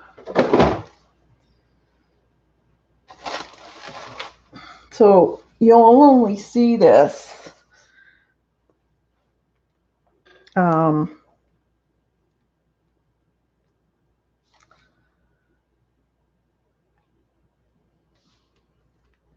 when you move the page. That's it. Right there. I don't know if you can. It's hard to see. It's got a blue tinge and a red mauvey tinge, depending on how you're looking at it. But that could go on here.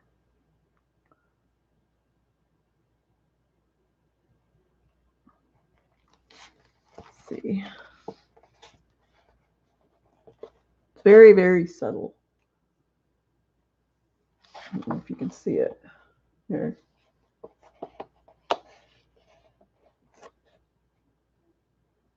It's very subtle, but it is pretty. And then you can take some more pen work and make the finer details in the wings. But this is the interference. You can still see through it. So that's why I want still to be able to see through the wing like you would a dragonfly wing type thing. So that's how I'm picturing her wings would be.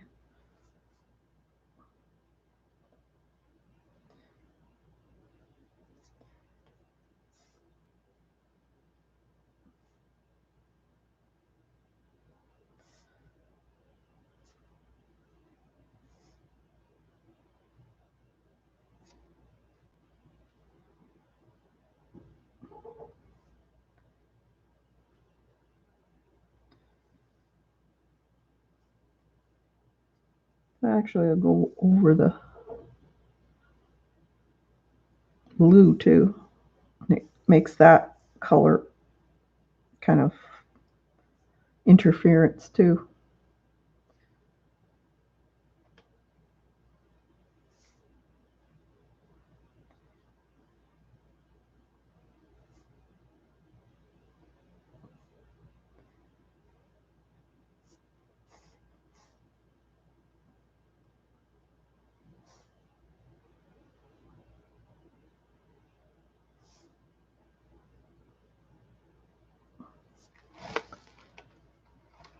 I don't know if you can see it or not.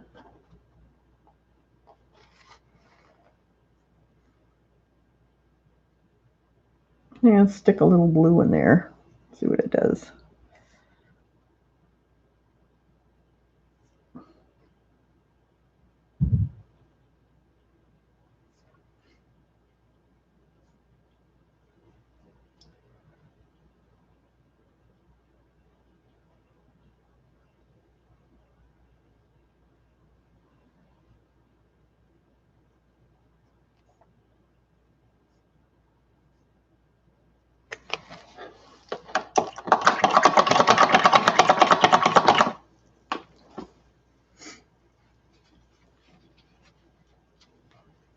Okay, I'm just going to give that a dry.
Here.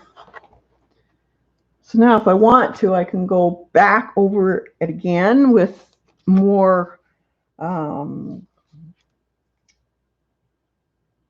darker shades to darken certain areas if I want.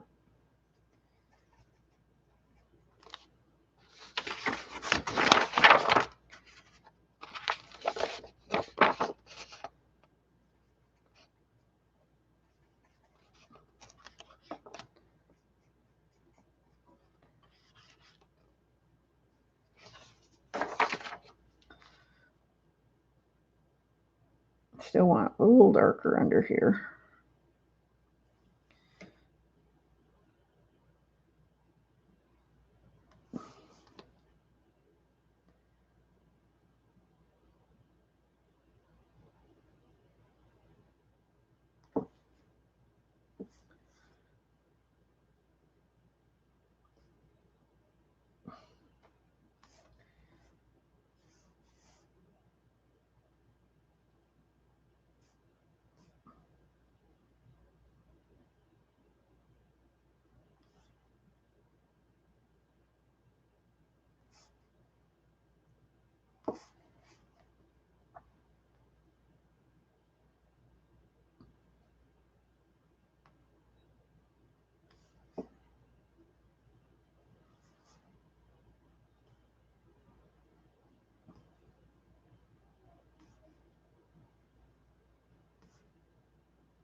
And under her chin.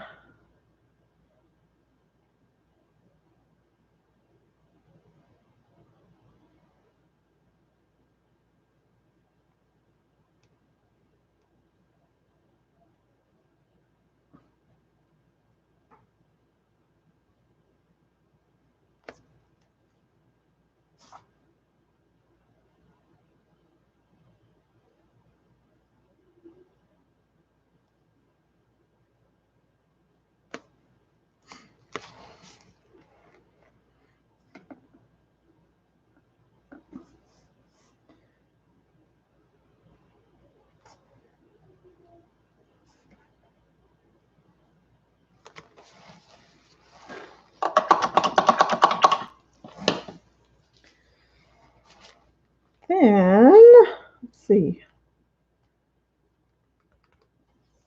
I could take some white or buff, probably.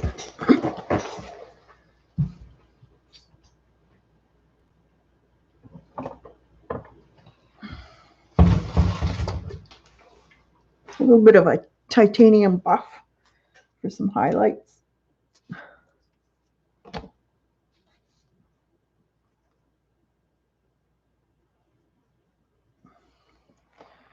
So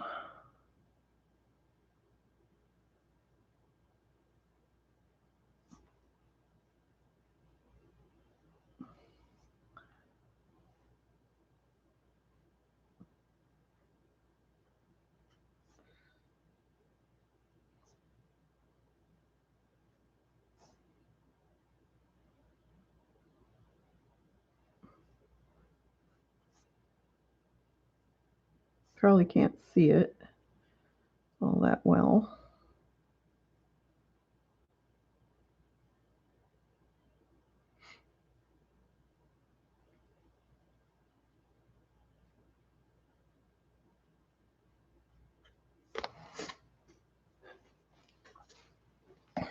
I'm going to go in with maybe some paint markers.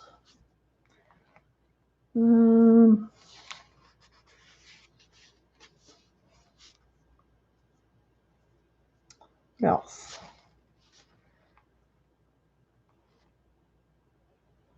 Toenails?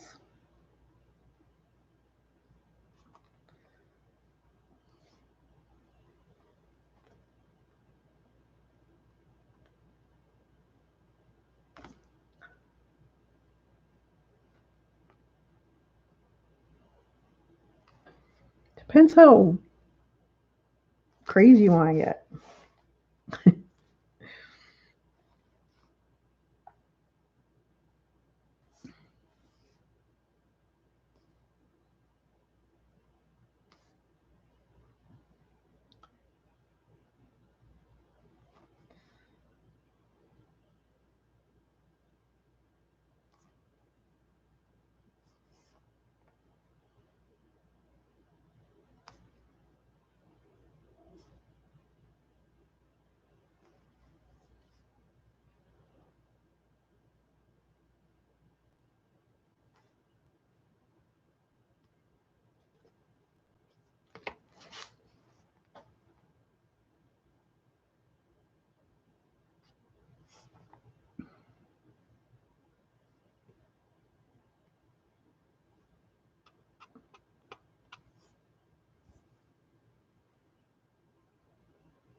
So it would be kind of bent. Give it more shadow.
All right, let's dry it up.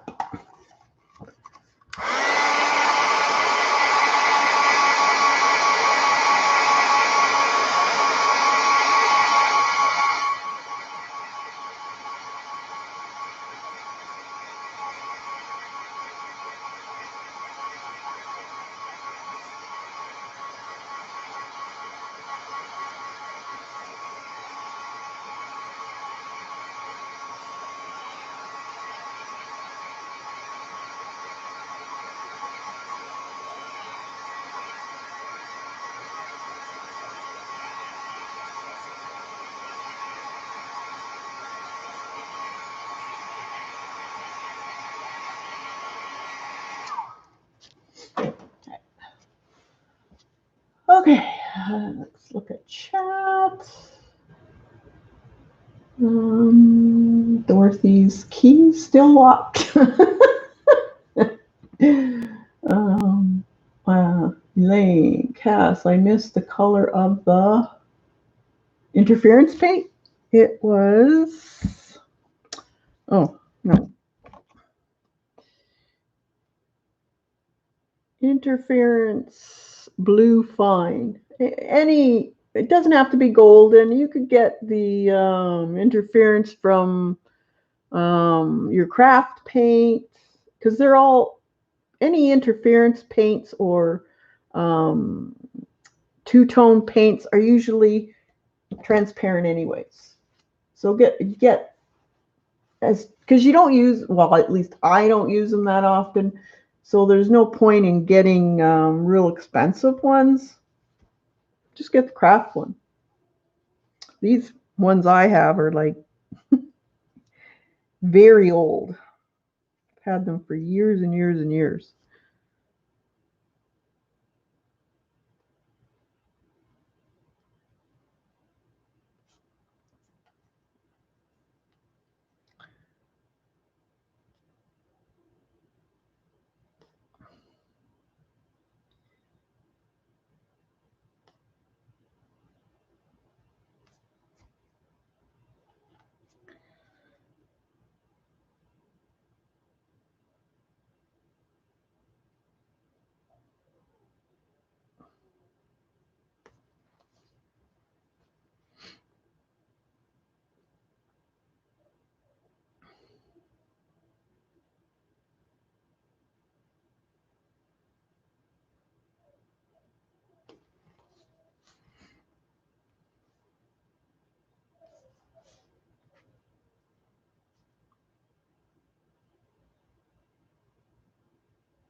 Yep.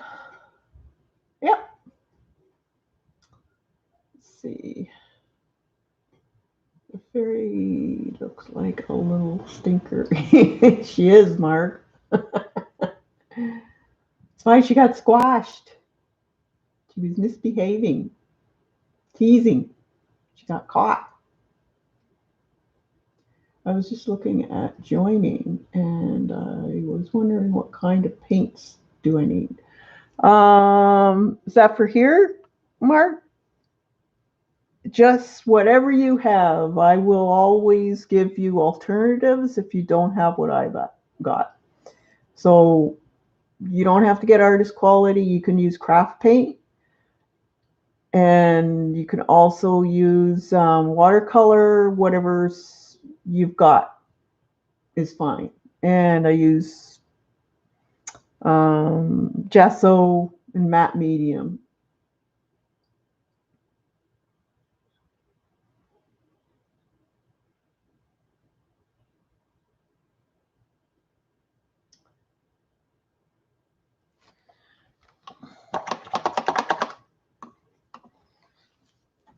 Now if you do want to join and you're looking for more art tutorials, then you would be more interested in the level 2 or the level 3. Each level you go up, you have all the levels below you also. So the level 1 is downloadable traceables for the videos I will put out for just YouTube. A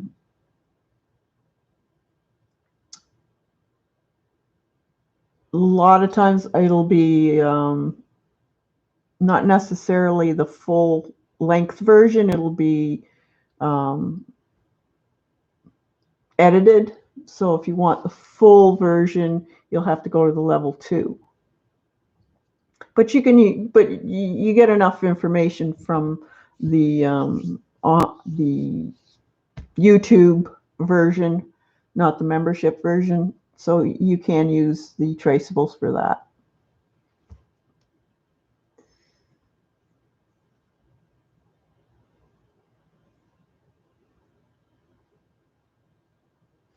Okay, so if she was squished,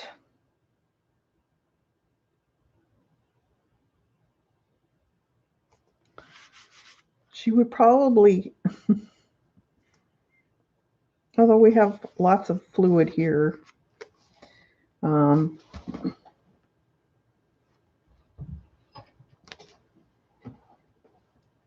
also have some hints of yellow I could add onto this one here. I might want to outline this a little bit more. So I can use either colored pencils, because the matte medium I use is matte. So it's got a bit of tooth. So you can always use your colored pencils on top of this too. If you don't have matte medium and you've got a gloss, you may need to either buy matte medium, or if you have a clear gesso, you can put clear gesso over top if you want to use colored pencil.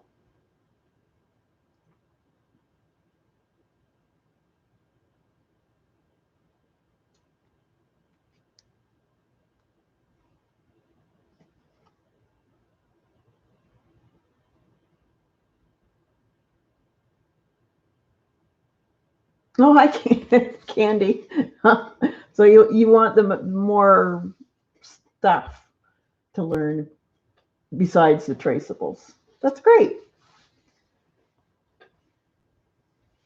You get printables too of a lot of my drawings and my eco print things that I've been doing. There's some up there already.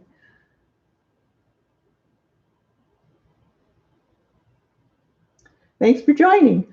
Welcome to the crew. And I also have a Facebook group, and there's a link in the community for the members for joining. So if you press that link, I will, it's a private Facebook, so it's safe for everyone to show their work without feeling nervous about it. If you want to critique, I will be happy to critique it for you. If you don't, then that's fine too. So I just put it up, matter of fact, a couple days ago. So you can check that out too.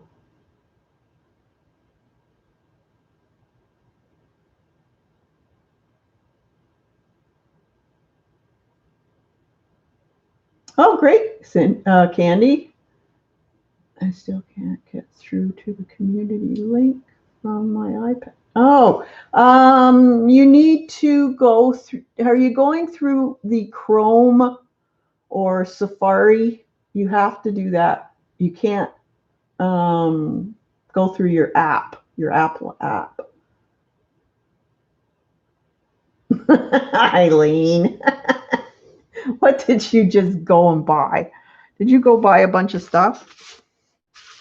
You're funny. So I can also use a paint marker if you,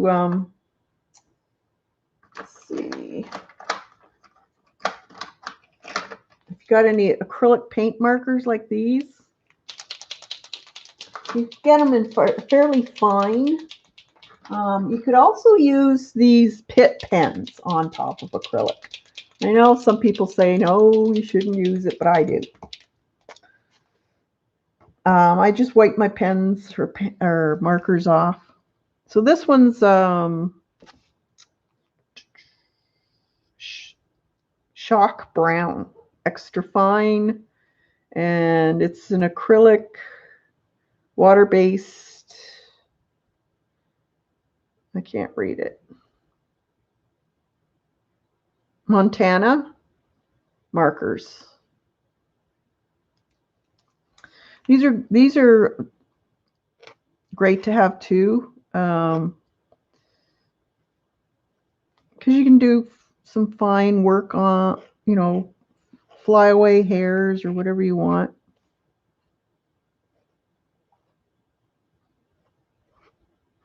Add some more marks to your hair. Don't get too carried away though.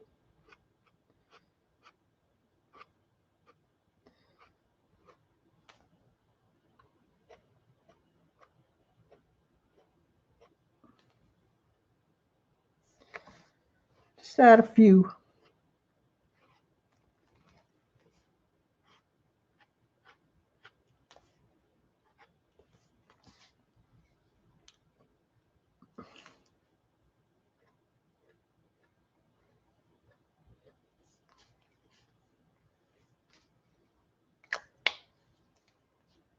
Maybe we'll give her eyebrow there.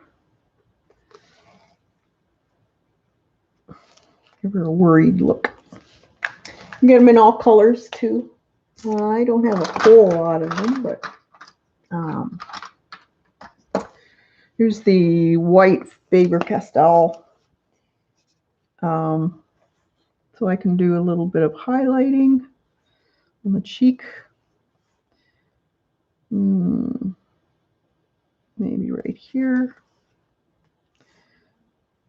Because I used acrylic paint, I don't have to worry about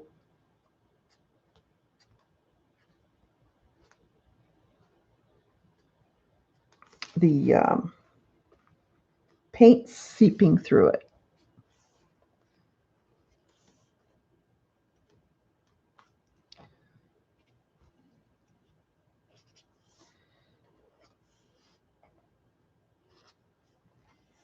Now, this is kind of fading into it, but it's not the best white, but it does give a little bit.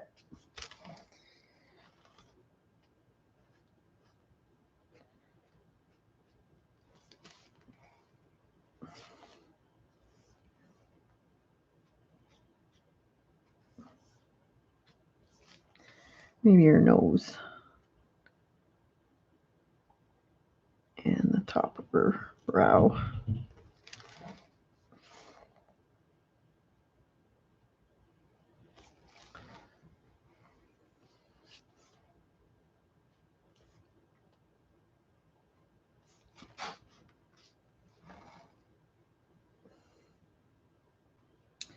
And then we can add some highlights on here too, if you want. Kind of pushes things back.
right.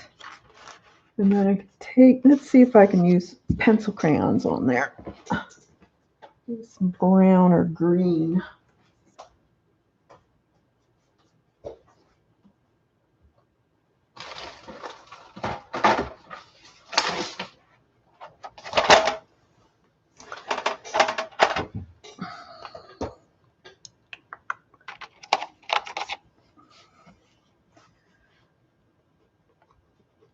Yeah, just ever so lightly.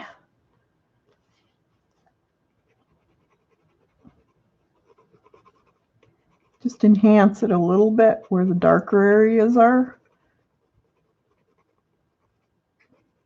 Just to give it a little bit more color.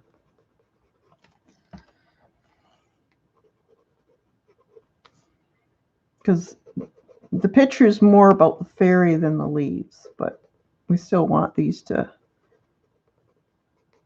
be defined a little bit.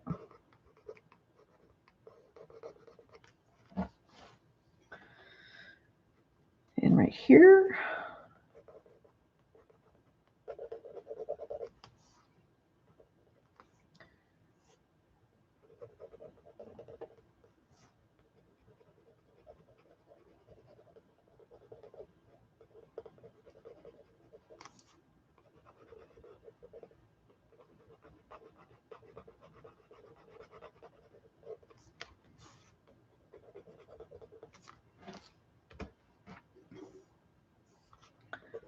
It helps it.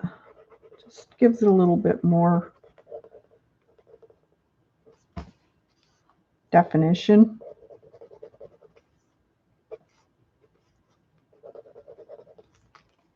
See that would have there.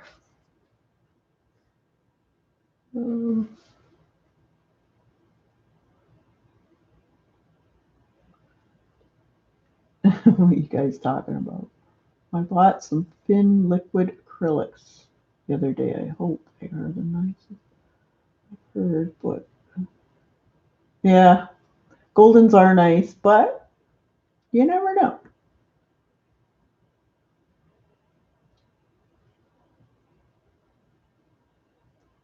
I have some paint and acrylic inks. Cass, will you paint the opposite page the same color or lighter? It'll be probably the same color because it's she or he or whatever it is squished. The only difference is that I'll have to get some paint this color because I made a mistake. She is laying on top of plants, so therefore this would have been all yellow because she would have been laying on it.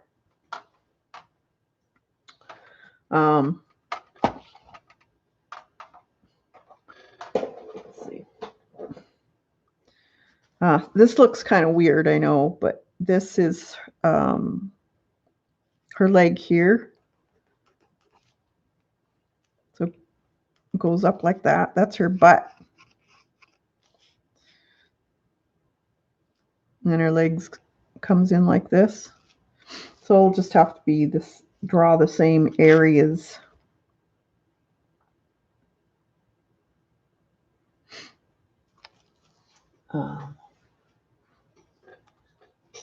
Just her juices.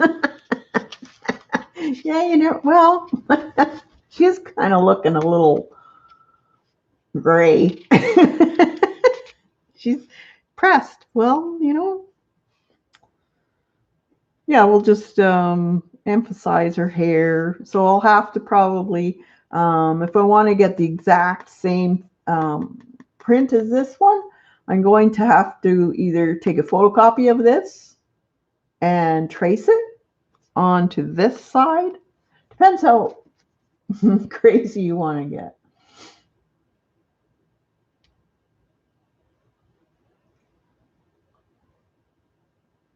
I'm probably going to color in some areas where it would be darker because the veining would be different.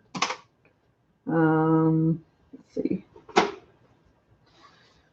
This is when I get really detailed. I like detail. You don't have to get that detailed if you don't want to. But myself, I love detail.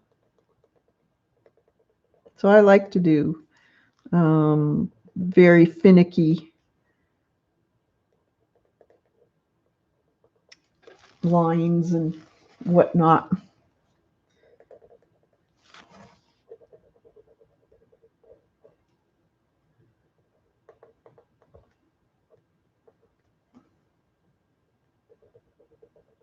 But not everyone likes doing this. So this is a nice thing about doing stuff in your journal is it's all practice. See what works. See what you don't like afterwards. It's just paint and paper. It's not a big canvas. And you just try things out till you see if it works or not. That's how you find out how things go.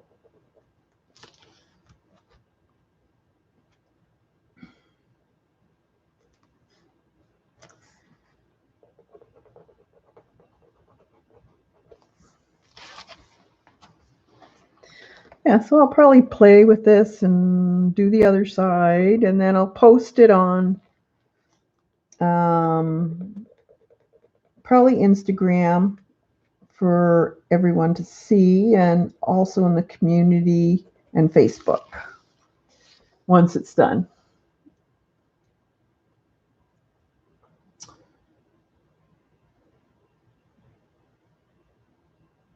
Are you on the iPad, Candy? Because if you are, you have to go through Safari or Chrome on your when you're searching first, and then go into YouTube from Chrome.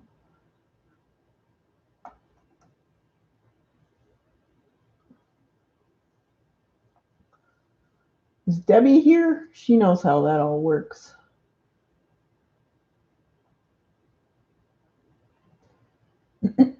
You're on a Samsung? Oh, you should be able to get into it. Um, you're trying to get into the community page on Facebook or YouTube?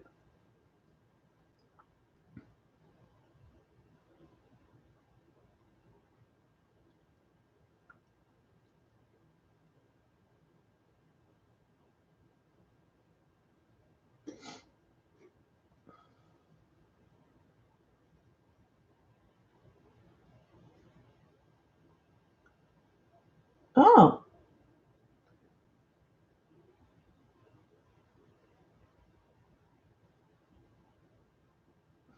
that's odd. Unless there's a glitch in YouTube right now, but you can you cannot use the YouTube app if Apple. Yeah, but she's on Samsung, Debbie.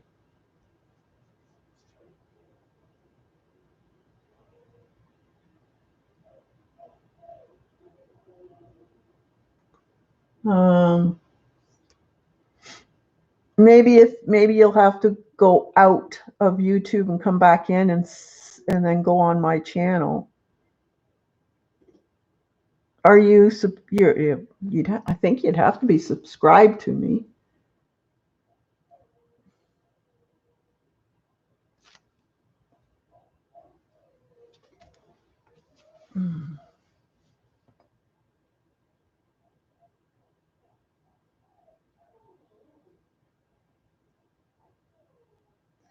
If you can't figure it out, you can get a hold of me on my Facebook page.